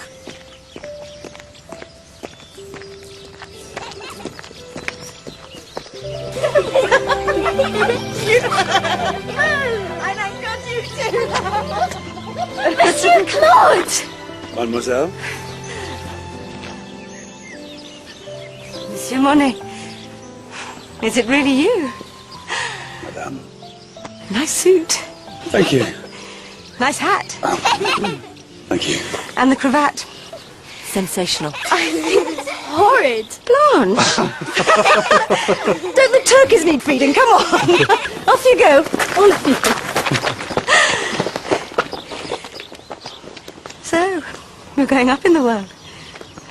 Alas, no, this was a payment from your husband. Oh. But this time I regret. I need cash. Yes, of course. And how is your wife? Much the same. But we have another exhibition, and if that goes well... What is it? Don't neglect her. I'm not. I'm doing this for her. But you think that I'll take the money to the nearest bar? Is your husband in the house? No, he had to go to Paris. Paris? He was going to pay me. He can't pay you. We can't pay you. Oh, I'm sorry. I'm sorry. Oh, he won't talk to me, but he owes a lot of money to a lot of people. I'm sorry, I'm rude, Uncle Pat.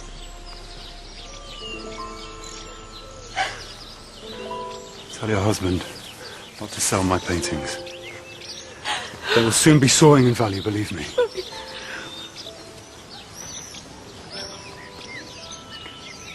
Blanche was right.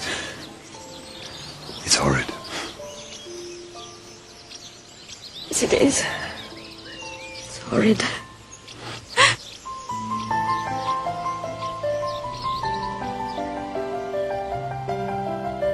The critics hated the painting that I did for Orchidée, but by our third Impressionist exhibition in 1877, the tide had started to turn, very slowly.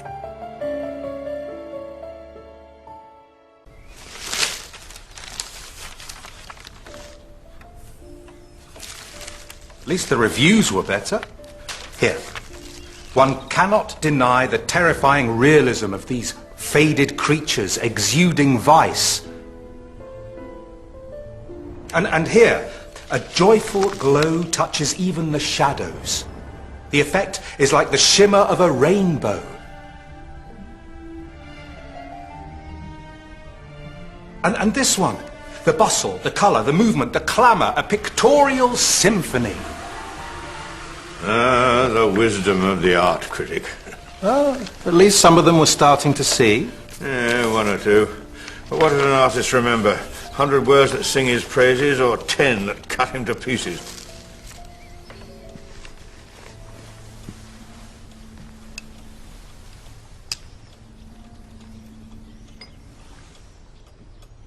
That's a pretty one. The critics had other words for it. Well, I think it's pretty. My friends wonder why I'm not married. I would spend my whole life in mortal dread that my wife would say, "That's a pretty one," after I'd finished her work.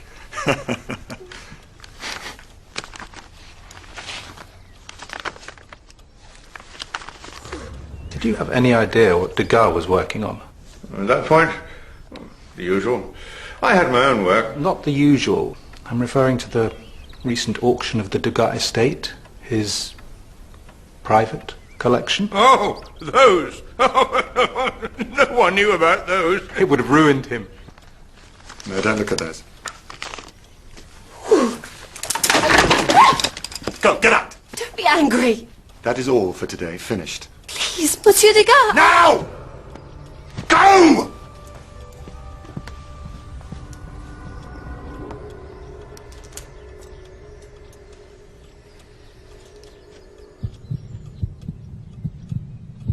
No, those pictures would not have gone down well with his usual collectors. Prostitutes, madams, brothels. Oh yes, Degas.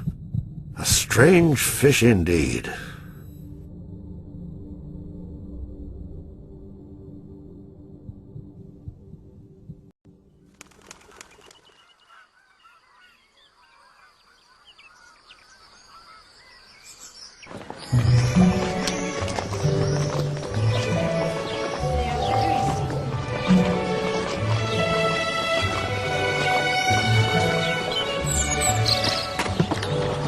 Poor Alice. My patron, Ernest Ochidé, was in 2 million francs of debt. Can you believe it? Goodness me, you're all here. Hello. Hello. I'm so sorry we're late. Camille, I'm sorry the house isn't clean. Oh, no, please, this is so kind of you. Girls, this isn't your home. They're children. And it is their home. Thank you. Thank you both so much. Oh, and this is Ernest, my husband. Camille. Ernest. Monet. Off you go. Let me take Thank that. you.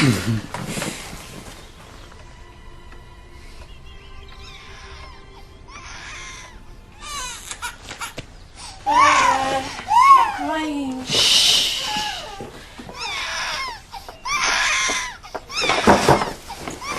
Post. Leave it on the side, thank you. It's from Monsieur Manet.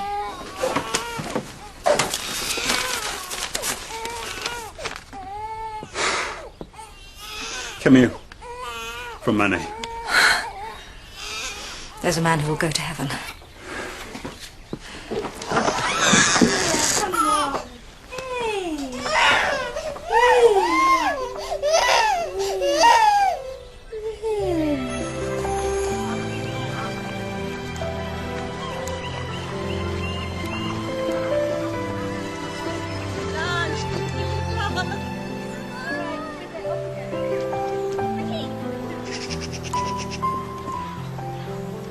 Come on, Camille, keep up. I can't. We've hardly left the house.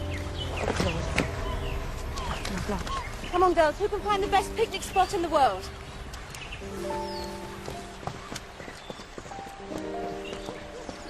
The days, the nights of screaming. No one should suffer like that. Camille.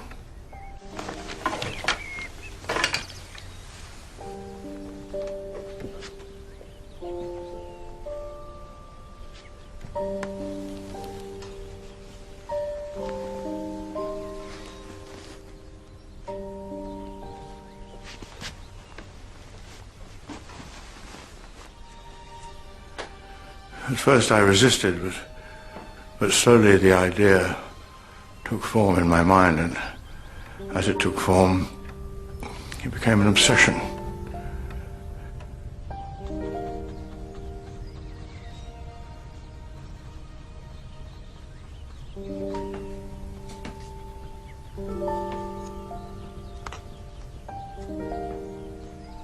I found myself searching for the succession of colours that death was imposing on her face, the violent emotion of the colours.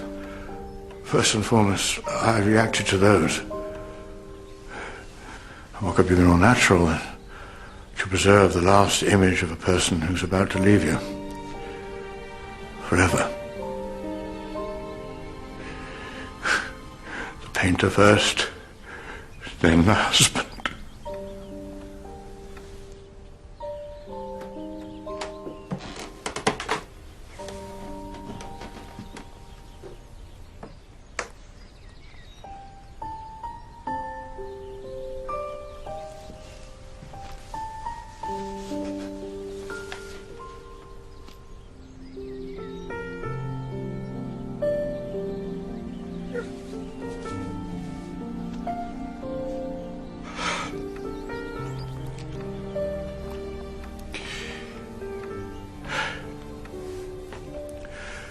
A little air, I think.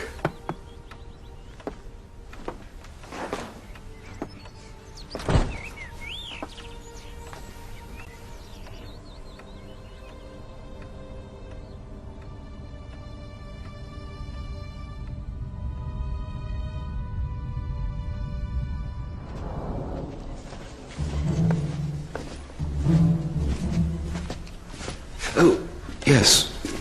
What happened to my mirror? The removal men dropped it. So lovely to look at. Monsieur, my little boy, he made you this.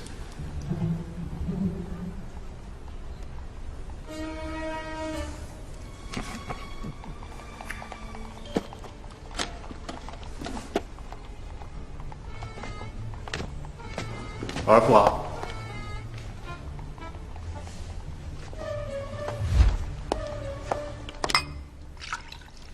A new Minister for Arts. And he's a friend of yours. You may get your Legion d'honneur after all. Thank you for suggesting I can only achieve it through corrupt means. I'm working on a new painting. I can see it now, the colours, the lights. This will be my finest painting yet. You always say that. And it's always true.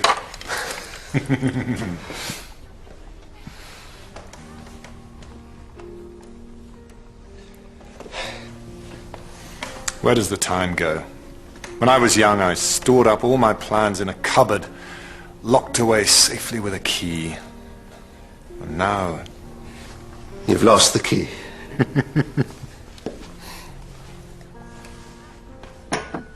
Seeing you is always a tonic. Time for me to go. Light outside shouldn't be so bad now.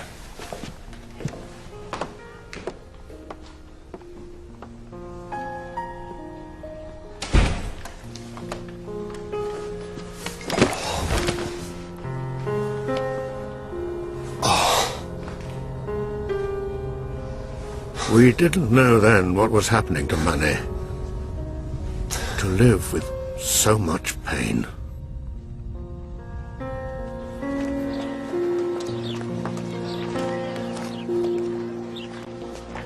Degas was always a loyal friend to Manet, but he was a lonely and unhappy man. And that was beginning to show. By 1880, he'd started scheming to control the Impressionist exhibitions, and us. Too much bickering and unpleasantness for me. I went back to our old adversary, the Salon.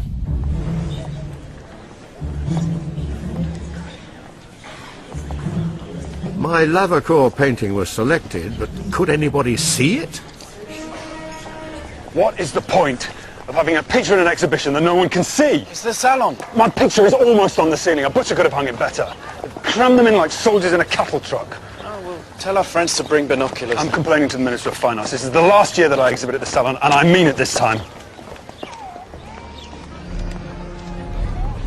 Monet's dead. And Monet.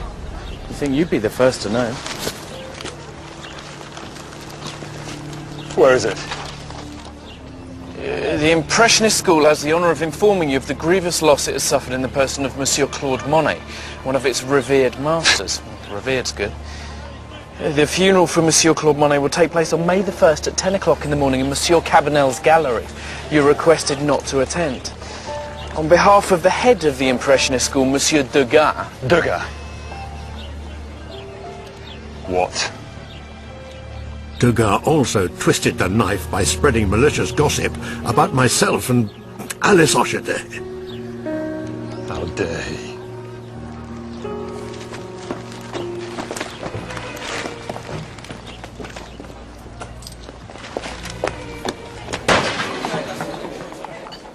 Ah, Monsieur Monet. We thought you deserted our happy camp. I'm an artist, Degas. One of your props! You will not make slanderous comments in the press about my private life! Surrendered your impressionist brush. Just like Auguste Renoir. Come crawling back. What's the matter? Not as well hung as you thought? At least I got mine up. Perhaps you should go back to decorating pots. Degas! Hypocrite! You betrayed us all, running back to the salon like a dog What to am I its supposed to vomit. tell my family? That I'm out on the streets because I've decided to do what Degas tells me? I've got 8 children to support! Oh, do you have any idea which ones are yours? I love my family. I also love my work. There is love and there is work, and we have but one heart. Remember this, Degas. One day your cronies will leave you, and despite your talent, you will grow old alone, and you will die alone.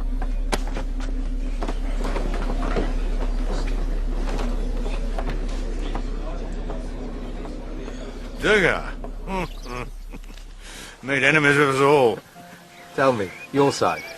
A little later. Of course. You must be tired. Life is short. I have a painting to finish.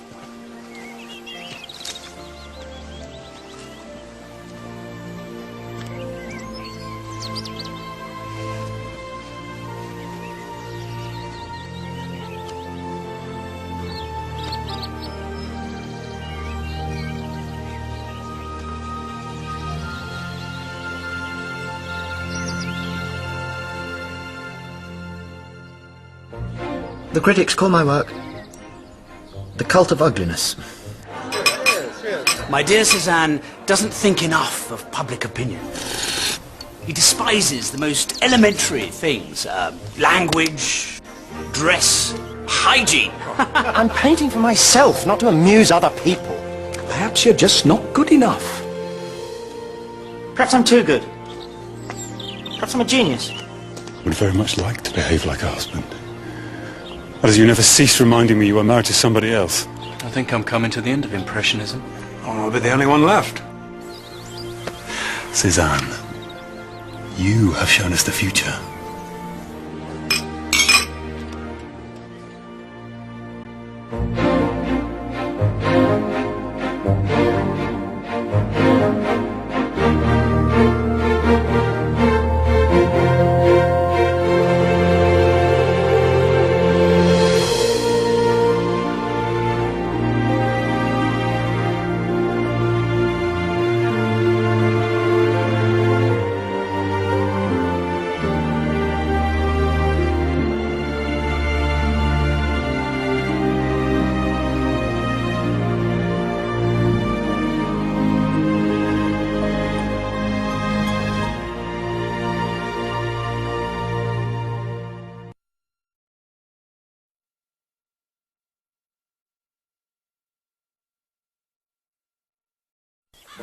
In the last episode, I wrote to you, Monsieur Monet.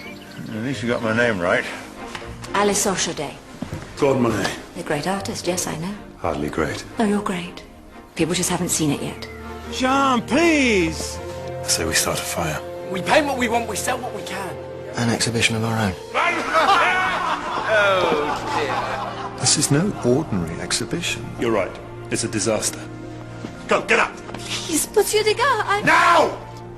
You think I should paint like Monet? Dash them off in a blink of an eye. You will not make slanderous comments in the press about my private life! Surrendered your impressionist brush. The colours, lights. This will be my finest painting yet.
To say that in the past we have had our disagreements would be an understatement.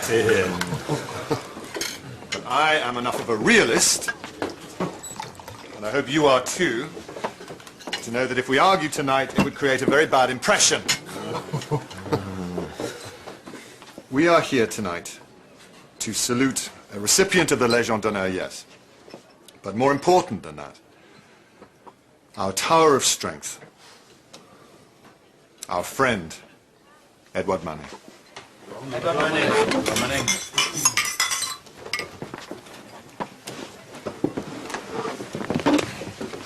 Thank you, Degas, for those kind words.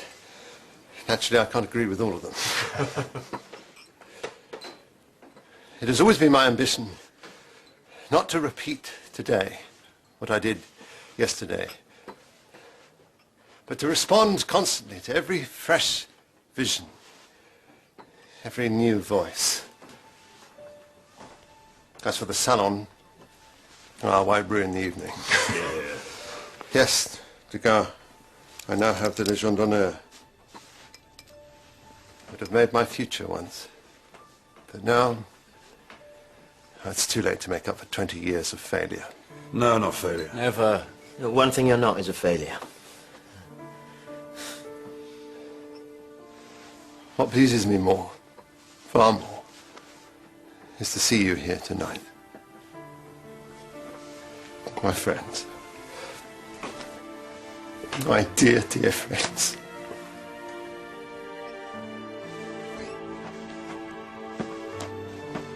Our group was about to go its separate ways.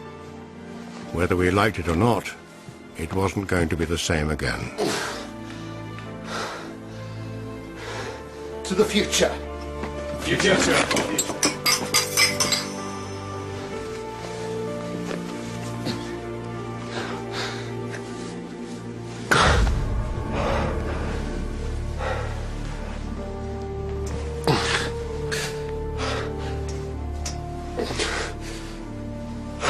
So, did Manet know what was wrong?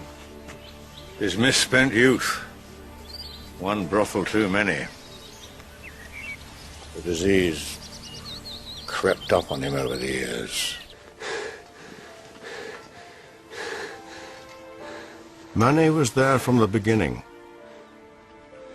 He never described himself as an impressionist, but he was one of us, so much a part of what we did.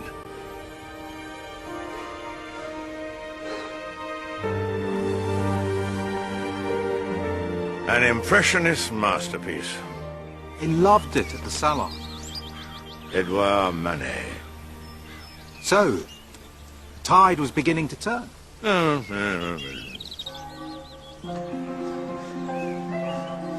The tide was still against us. As hard as I swam, the current held me back. I was living in the country with Alice Oshide, the wife of my old patron Ernest, with their 6 children and my 2 boys.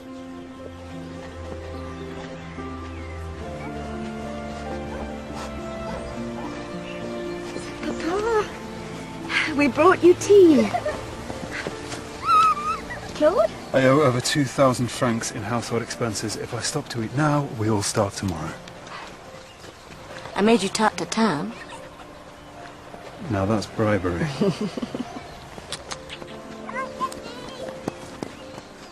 I'm going to write to your husband, Alice. I'm going to give him an ultimatum. Lord, no. Either he should pay something towards your keep, or let you go. Tongues are so loose they will wag themselves out. Well, the streets of Paris will be littered with tongues. Maybe I should paint something people will want to buy.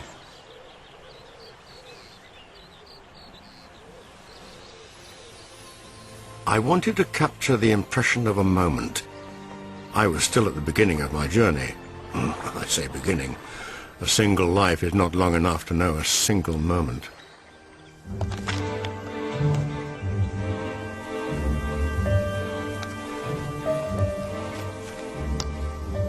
Cézanne was a pioneer, searching for his own truth. His one-man revolution would take Impressionism somewhere very different.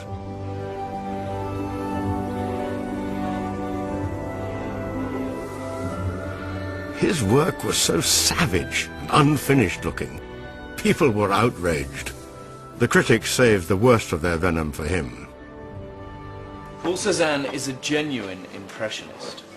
Each one of his paintings more stupefying than the last. No, I will not have that. Stupefying's pretty tame. They compared one of my nudes to a corpse. Well, that was fair enough. How dare they call me an impressionist?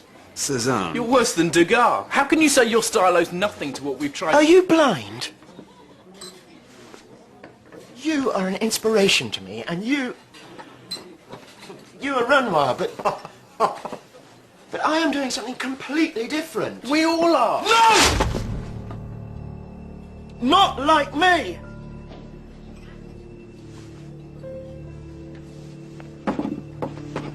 Not the best company on a good day. With Cézanne, good days were rare.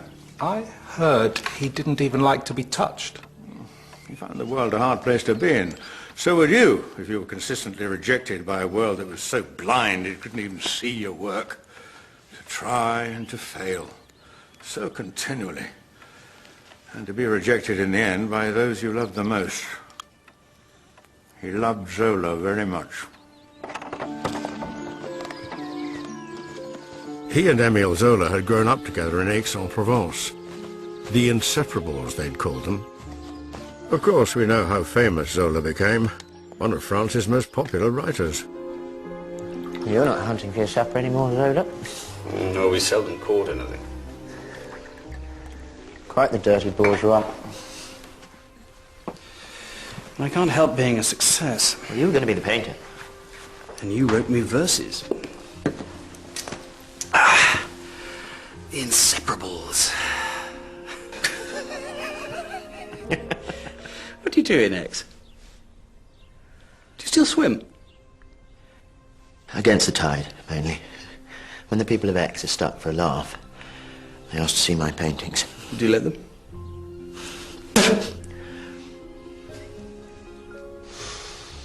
How are your parents? Still the most disgusting, stinking people in the world.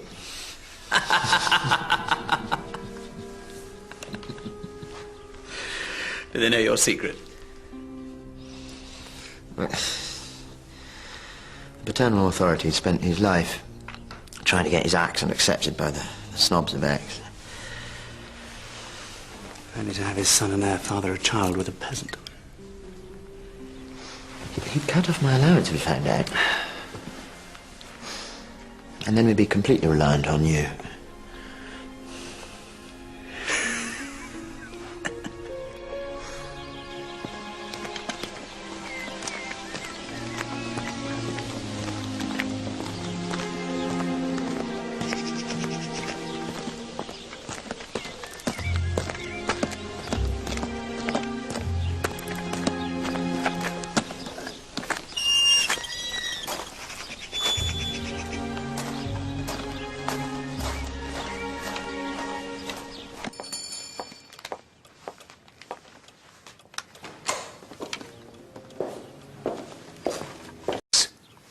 Well, I am trying to clarify the relationship between colour and form, Father.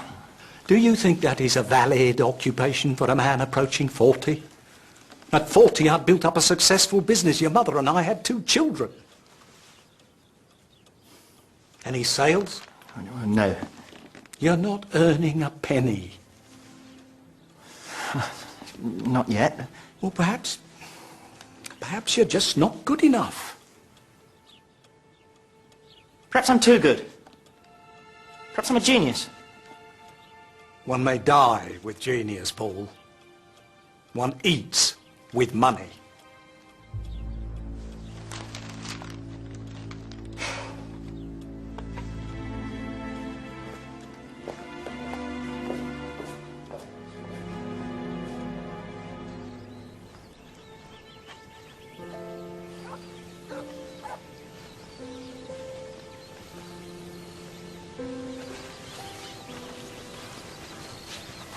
Please let me write to Oshide. Say what? That I love you. And that you love me. It won't change anything.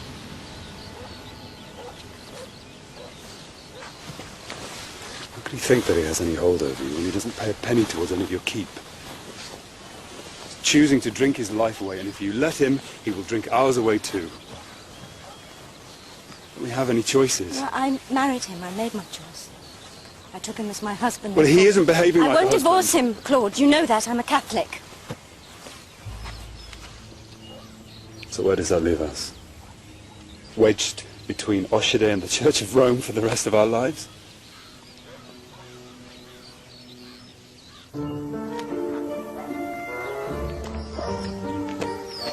If I thought things were bad, they were always worse for Cézanne, with his secret mistress and their secret child. I've got so many pawn tickets in my purse. There's no room for any money. That's just as well. I'd love a lemonade. Paul? I'd help if you sold a painting. Paul? Sit still. Your father's house looks like it's going to tip over. If it was really like that, all the furniture would slide down one hand. That's the composition. You should tell your father if you think his house is going to fall down. One gust of wind and your inheritance will be a pile of rubble. What you paint, Paul, it's not what other people see. It's more than that, Hortense. My eye is thinking, too. Well, tell it to stop. I want honesty. Honesty is more important than what you see. So send honesty to the butchers. Paul!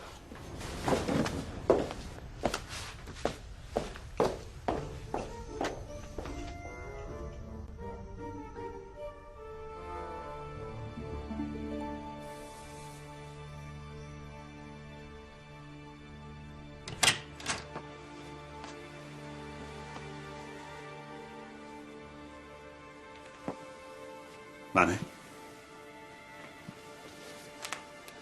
I've been very well. No. I need to get myself in better shape. Any news? Quite out of touch here. It's been raining again. All this wind and rain. It doesn't make the world look so attractive, does it?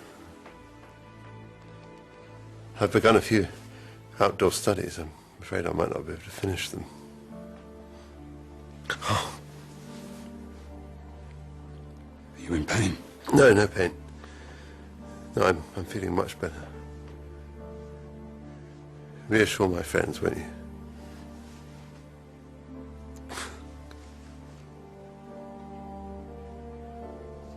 The syphilis had advanced, and his leg had been removed below the knee.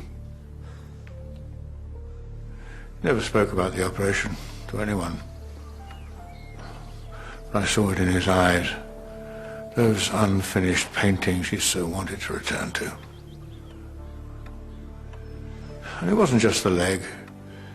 His work was being taken away from him, bit by bit.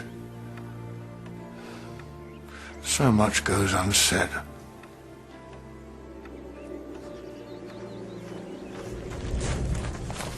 When will you be back? Depends on how much I paint. What, by next Sunday? I'll write when I get there. It's my birthday. I know. Well, if you're not back for my birthday, I might go and spend it with my husband in Paris. Why do you want to spend your birthday with Oshide? I don't want to spend my birthday alone. Please, don't punish me for not behaving like a husband. I would very much like to behave like a husband. As you never cease reminding me you are married to somebody else.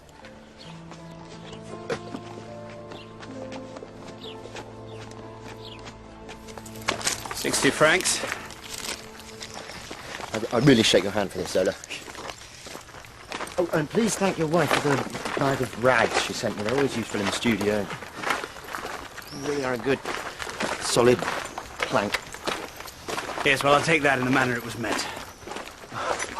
Why do you stay in Aix? Oh, that seems to mean anything. Come to Paris. Make me feel sick. How can you give art a new beginning if you won't move on from where you started? You just want me to paint society? I want you to paint the world. At least then you might sell. I'm painting for myself, not to amuse other people. We both used to live in our own shadows, Suzanne. Isn't it about time you stepped out of yours? Do you remember when I first spoke to you at school? Well, you were the only one that would. Speaking to you was banned because you were a hopeless dreamer. If I am a hopeless dreamer now, then let me work in silence. Don't throw me to the ruffians.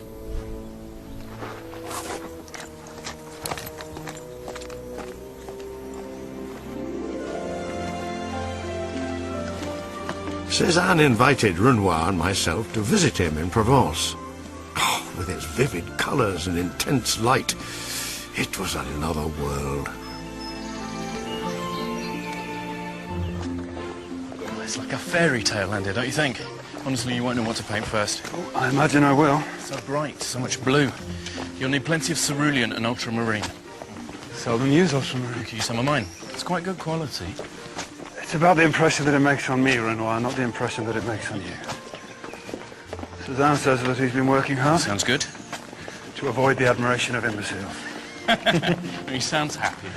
Oh, I don't think happy is on his palate.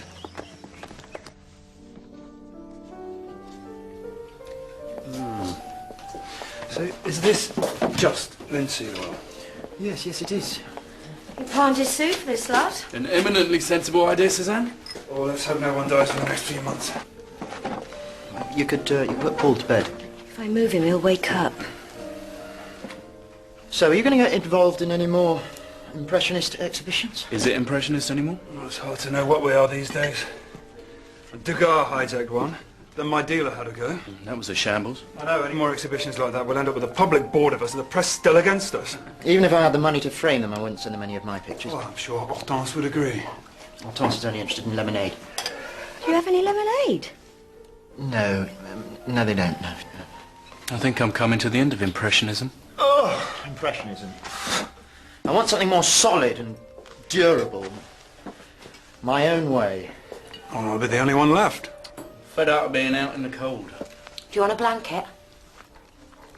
Oh, I think Renoir was talking figuratively. Oh, well, I'll put another log on the stove anyway.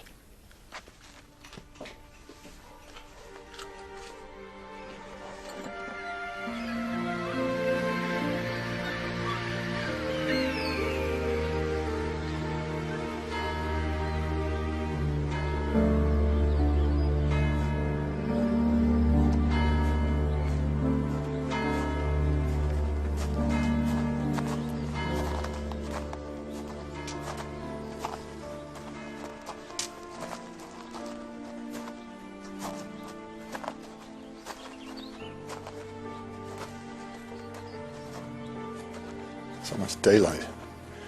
Unbearable. My eyes hurt terribly. Must have been in agony for years.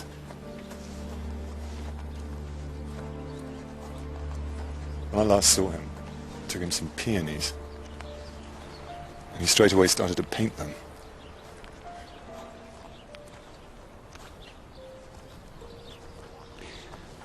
To go. Just when you start to find success.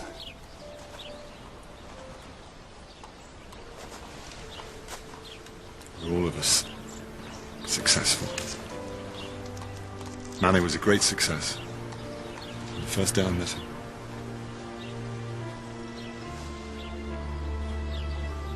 As are you.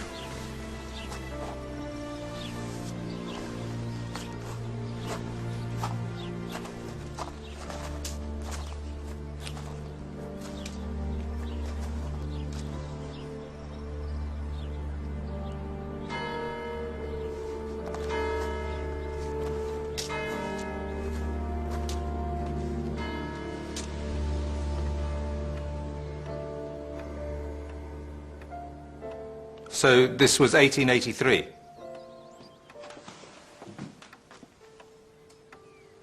(1883). I'm sorry. Excuse me.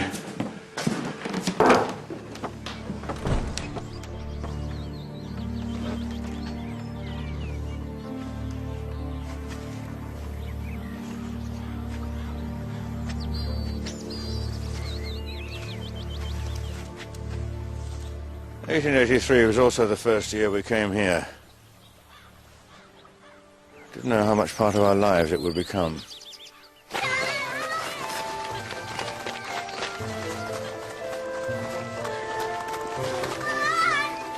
From the train, I had seen this rambling farmhouse.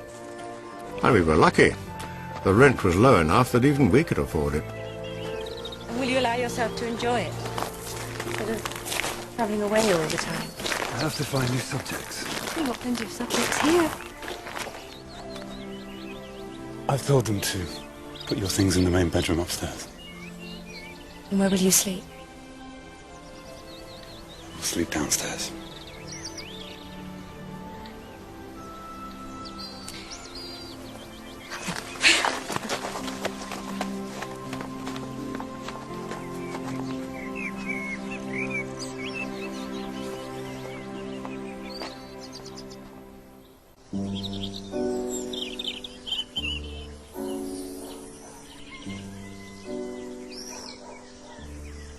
Cone the cylinder of the sphere.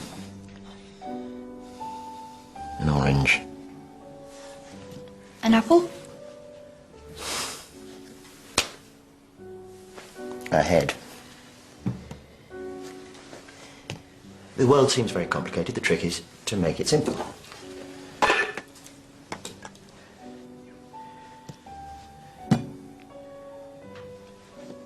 Why does it have to go there? Because of the biscuit. To make a picture is to compose. I'm going to astonish Paris with an apple.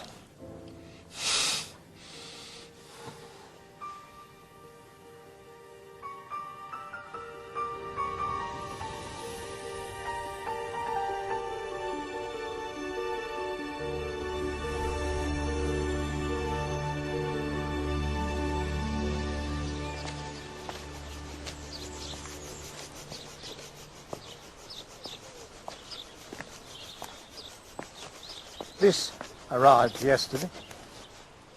Do you know who it's for? It's addressed for Madame Suzanne. Must be for Mother. No, it's not from Mother. It's from a father to his daughter. So let's piece together what we know. Here is a letter from a Monsieur Fiquet.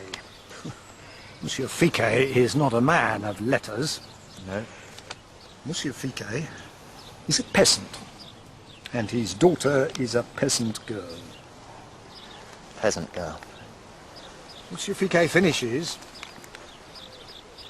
"Please remember me to the boy." Yes. Paul.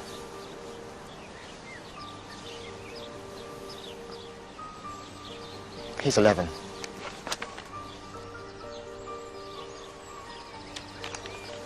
Perhaps you'd be so good as to see that this gets to its intended reader. Thank you. And I shall go away and consider your intended allowance.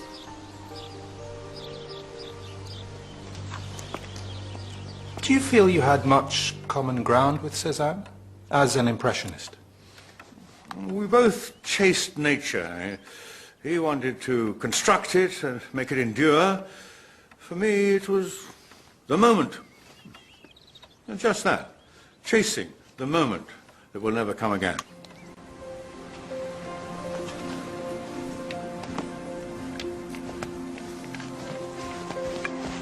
Alice and I had our home.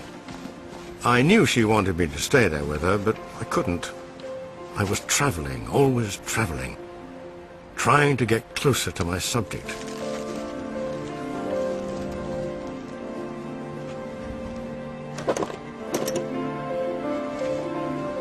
I was a hunter, not a painter, learning to know my quarry.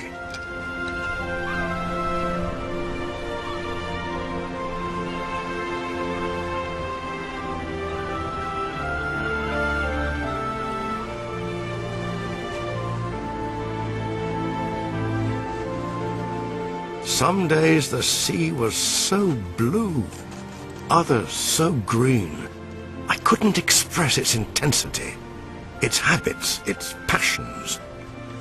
Lying in wait for a passing cloud, pouncing on a perfect sky.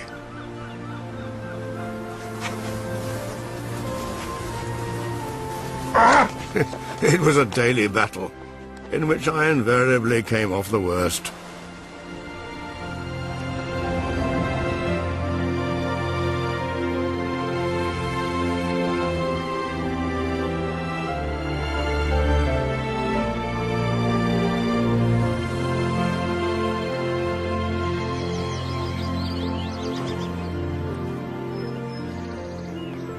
Painting took me away for weeks at a time.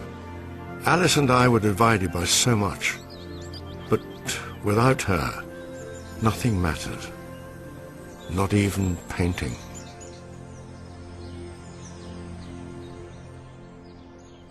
The critics call my work The Cult of Ugliness. Painted by a madman with the shakes, made by loading pistols with paint and firing them at the canvas. Well, you're an artist's artist.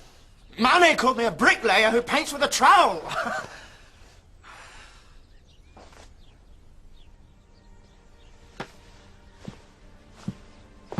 I am rolling a rock uphill, Zola.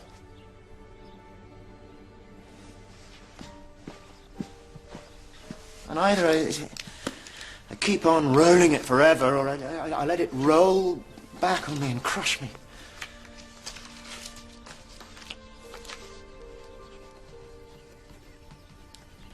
Go on.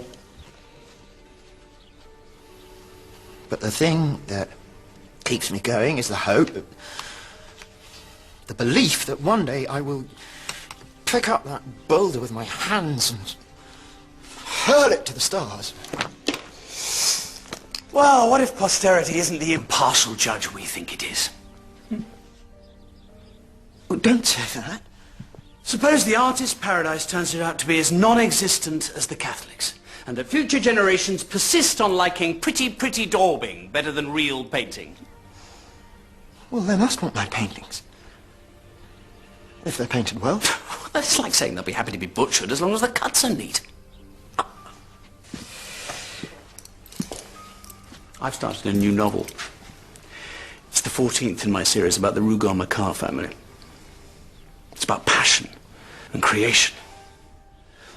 I'll send you a copy. Where are you going? To paint.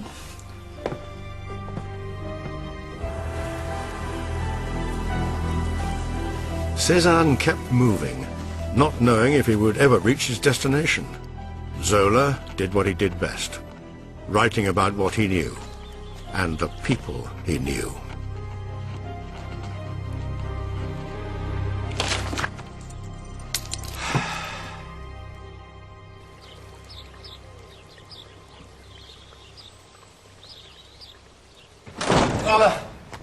I'm late, I know.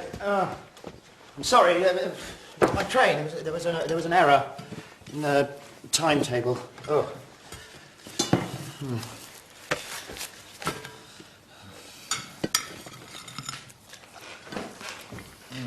Could you find some employment for your fork?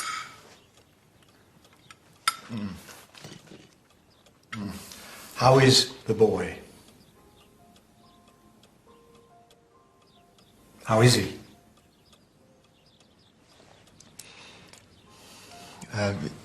He's very well. He spends most of his time outdoors.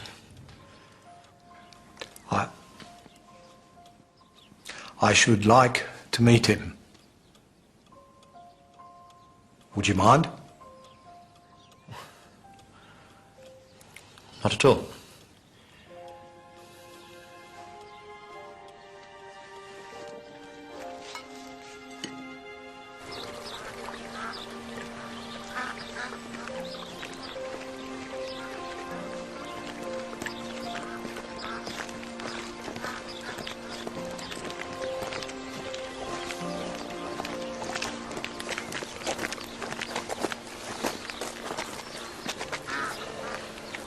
Say good morning, Paul. Say good morning to your grandfather.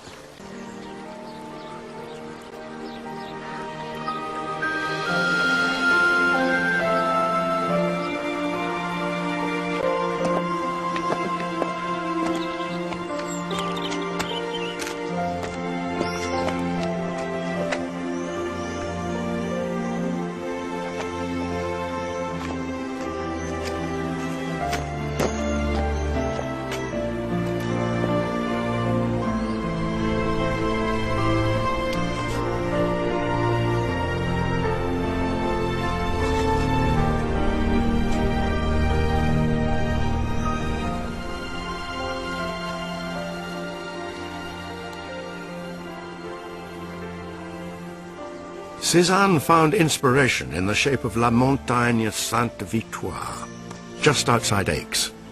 Like him, it thirsted for sun, yet fell back to earth. He said he could occupy himself for months there without moving from the same place, just by turning slightly to the left or the right. He painted the mountain 60 times from different positions on different days.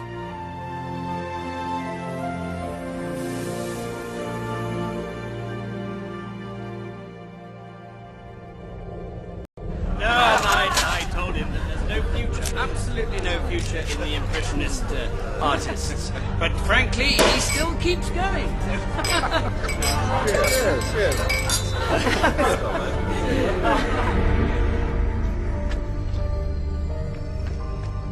I've actually drawn a likeness of Cézanne that is too mild. My dear Cézanne doesn't think enough of public opinion. He despises the most elementary things. Language, dress, hygiene. It's here! It's arrived! But none of this would matter if only he had genius. Why don't you open it? To Cézanne and his lack of genius.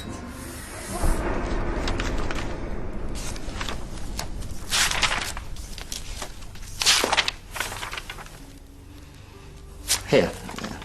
He suffered all the torments of the man condemned to roll a rock uphill forever or to be crushed when it rolls back on him. That's me. It could be anyone. No, I said that. He has written about me. There's an artist and his mistress, who is also his model, and their son. What's wrong with that? He calls the artist a splendid failure. Oh, Paul, it's just a book. How can a man talk sensibly about the art of painting? He doesn't know anything about it. How dare he say that an artist is finished because of one bad picture?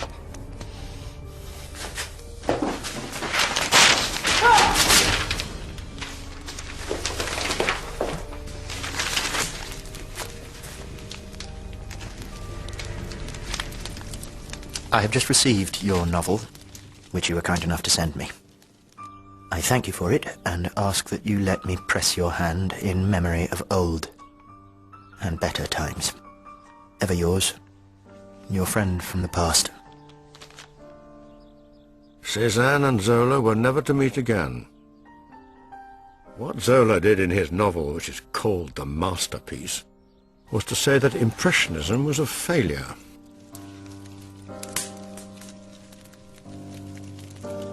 Did you think it was based on Cézanne? We were all in there, bits and pieces of our lives. The worst thing was, it broke Cézanne's heart.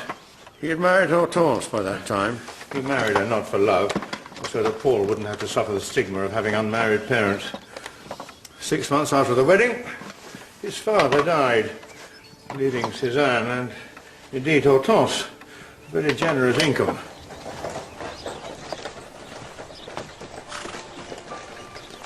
His worries about money, like his feelings for Hortense and his friendship with Zola, were things of the past.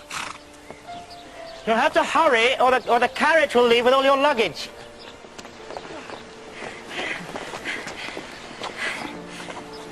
You will come and stay. Well, you know I don't like Paris. We've got our own bathroom. Not that that would interest you. I think that's always been the difference between us. Maybe.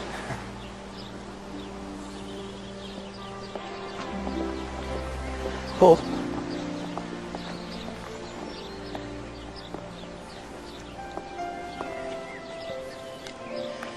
Now be good. And if you're not, I've forgiven you already. Go on.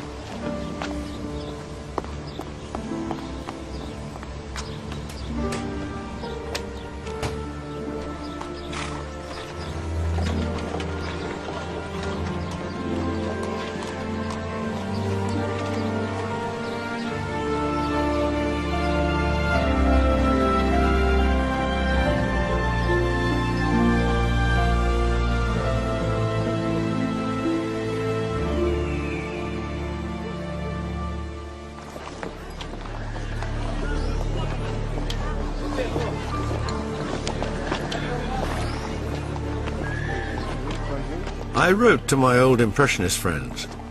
We had to lay Zola's masterpiece to rest. We could not allow our names and Manet's memory to be equated with failure forever. Right, there's something that I need to ask you both. He wants us to buy 10 of his paintings for 100 francs. I need 20,000. Francs? And I'm not going to give you anything in return. All that fresh air's gone to his head. I'm thinking of purchasing Manet's Olympia for the state, and I need 20,000 francs. What's in it for you? Sorry, how much? 20,000. Right. So Monet is thinking this is my chance to go down in history as the true leader of the Impressionist movement. I'm thinking about Madame Manet. I'll think about Madame Manet when and if she asks me to. Impressionism will get a boost also. Also, Monet will get a boost. No. Yes. Come on, start me off. What do you say? No. Renoir? No. In the end, Renoir and Degas gave their contributions, and I raised enough money to buy Olympia. In 1907, it was hung in the home of French art, the Louvre.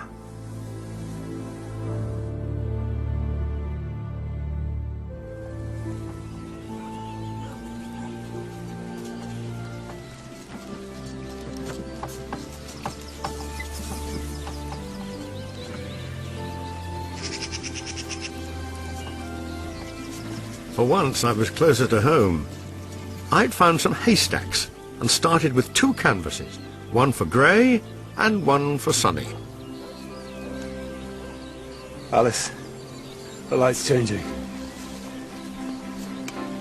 As the light changed on the haystack, the whole subject was transformed. And the light kept changing through the day, through different days. How can anyone say that a landscape even exists when it changes so constantly? You'll have to be quick. And I only worked on each canvas in its light, seizing just the right moment at a stroke. The light's fading. Or that moment will be lost.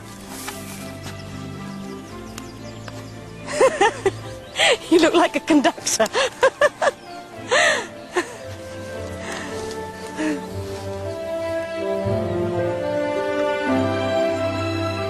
Like a conductor holding a baton. 1, 2, 3. 1, 2, 3. 1, 2, 3. 1, 2, 3. 1, 2, 3.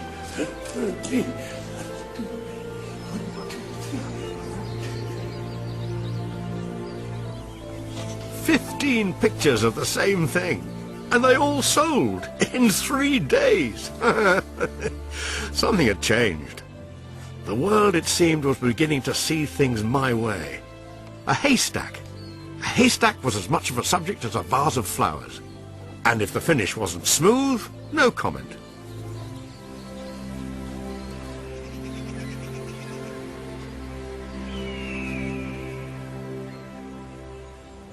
It was the beginning of what became known as my series paintings. I painted poplar trees along the bank of the river. I went to Rouen to paint the cathedral. I couldn't sleep for nightmares that the cathedral was coming down on top of me. It was blue or pink or yellow. I must have done 30 paintings there.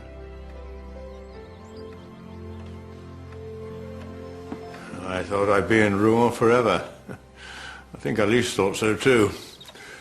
She'd stayed on in Giverny. Our situation really couldn't go on. Our being together and not really being together. And I'll tell you something else that happened. Oshida died.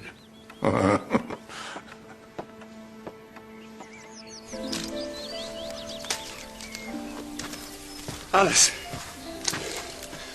I've decided. I'm not going to work away anymore. I know I should wait. And I'm sorry. At last, there are no obstacles in our path. And I don't mean to call Ernest an obstacle. I don't want to distress you. Alice, are you listening to me? Yes, yes. All my life I have travelled, looking for something. I thought that I would find it in seeing different things, but it's here. It's here. It's in seeing the same things every day. I shall grow sick of you. Will you? I hope not.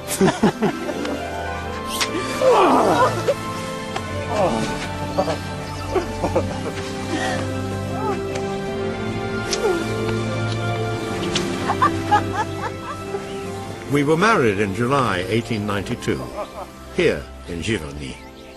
I'd made enough money to buy the house. Alice loved it here. Oh, I miss her.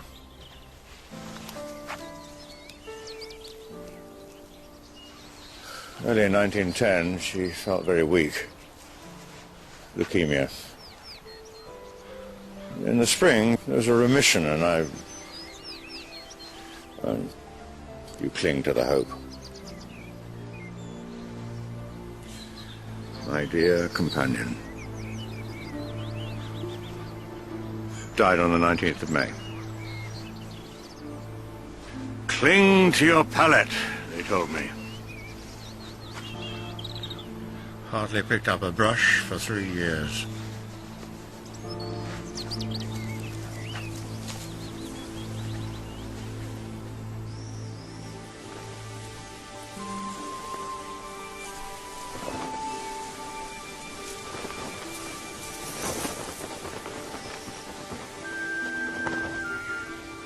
Still, Cézanne struggled on alone, the very last of us to be recognized by the world. Good morning.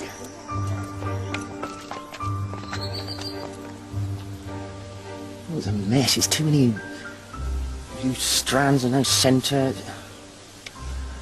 It's escaping. Errant hand.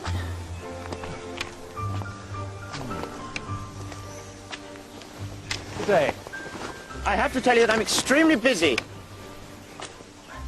And will be for the rest of my life. They're not very easy to find. Perhaps I don't want to be found. Every artist wants to be found. What are you working on? It's a painting. Please, don't Please don't shout at me. Amboise voila.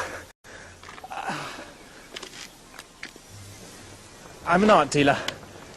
I want to present an exhibition of your work. Can't you think of better ways to waste your money? People should see your work, or you'll die forgotten. I'll organise it all.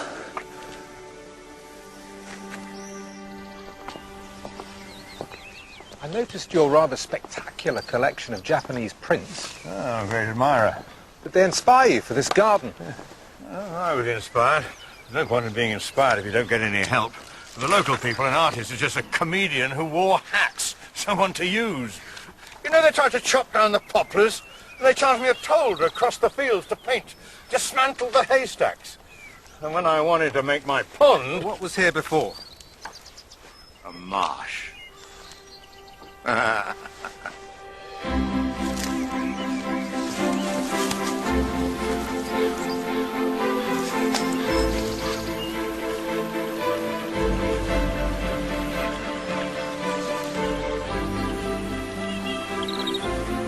Alice!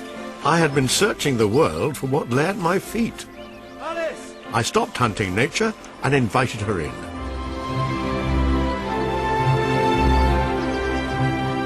I diverted the stream and planted every known variety of water lily in the pond, and they flourished.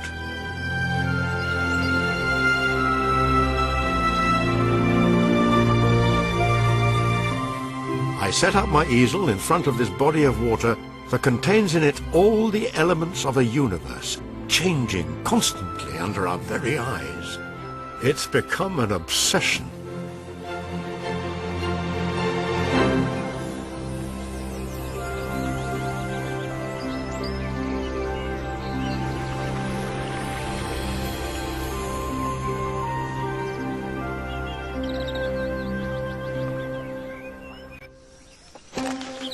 After all his reservations, Cézanne did agree to Vollard holding an exhibition of his work. How many more have you got? 152. 152? I don't know if I can manage them all. What? I mean, at the gallery? Well, you must. I'll think of something. It'll be splendid.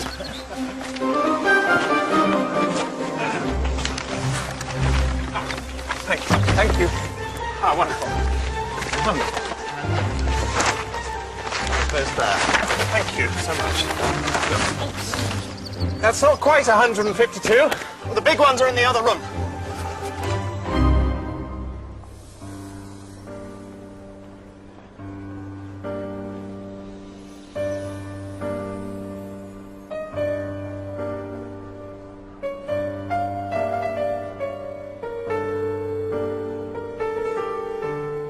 Rarely do you come across a true painter. One who knows how to balance tones. Do you have any idea how impossible it is for me to make collectors, even friends of the Impressionists, understand how precious Cézanne's work is? So still, so alive. And I want Lestat. Ah, the wild majesty of Lestat. The still life is mine. What? I saw it first. I had my money out first. Still life from Monsieur Degas. Painting of irreproachable perfection.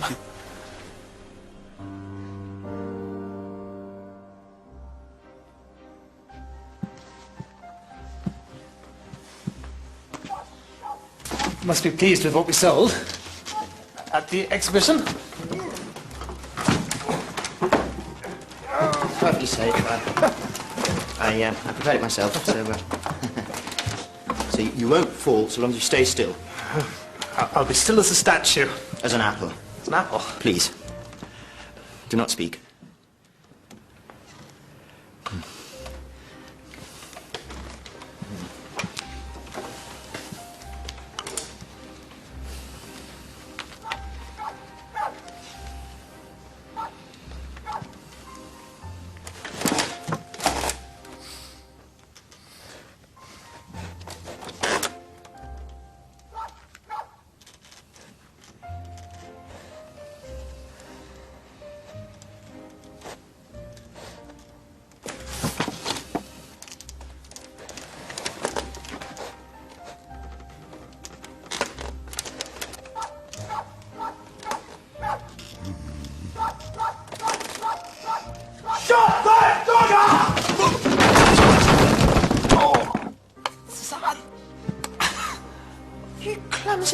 I told you to stay still!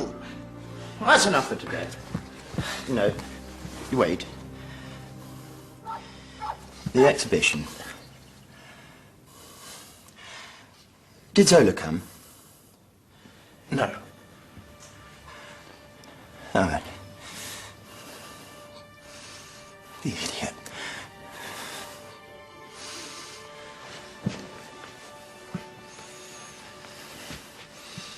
If only he had. Now that I'm bowling Paris over with my masterpieces.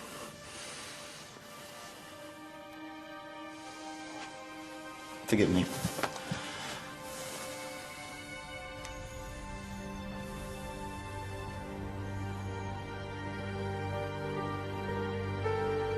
If only Cézanne had genius, Zola. Many critics thought that Zola's book was about Cézanne, but time will pass and people will understand that Zola's book was just a story. People. Cézanne! I so wanted Cézanne to join us at Giverny that day. I was worried he'd be too shy to come. To meet you. Celebrated sculptor Auguste Rodin is here. I wanted him to know he did have admirers and true friends. No, that's my hand. It's my hand. Right. Thank you. Thank you for shaking my hand. Shall we?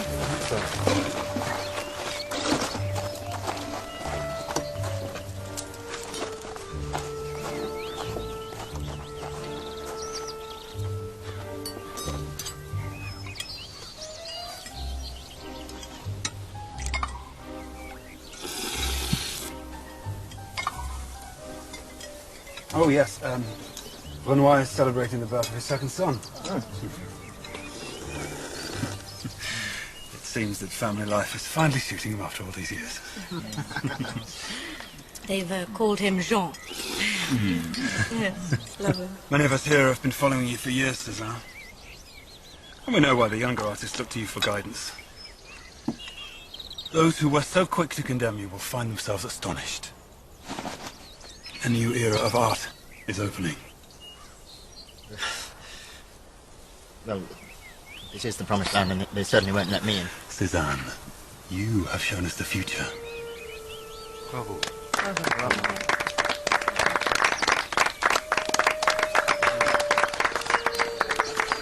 What Cézanne achieved will be appreciated. Not too late for Picasso and Matisse and the others he influenced, but too late for Cézanne.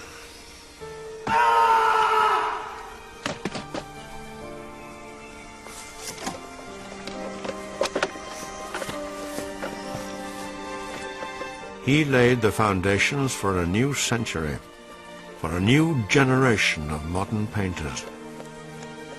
He died, must be 15 years ago, wishing, like all of us, that he had more time.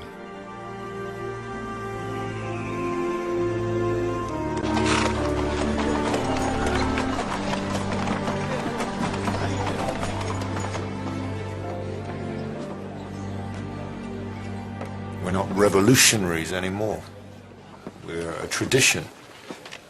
Can you believe it? A room of our own at the Great Exhibition. If I could have 20 more years to work, I would create things that would endure. At least we're still alive, eh? To the greatest living painter. To myself. To myself. To Basile. To Manet. Manet. Degas struggled on into his 80s. He found new passions, sculpture and photography. His work has endured and has become even more popular. Renoir was famous all around the world and feted as a society portraitist, much to his delight. He died last year, December 1919. Took part of my life with him.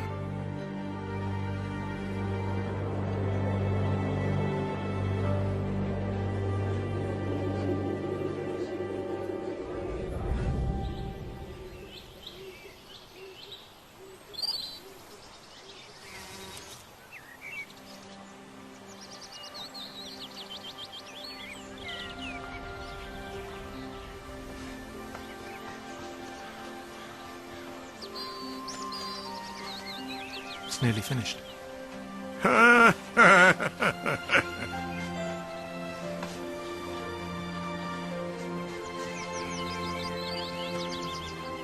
You seem to be getting closer and closer to your subject. Most likely what I'm attempting is beyond my powers. Most likely I shall die without knowing.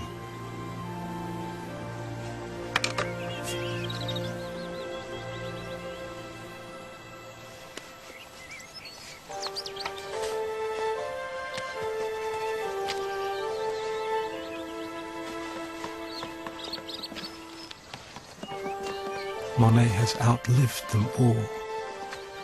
Now he is a hero, one of the most successful painters who ever lived, the father of Impressionism.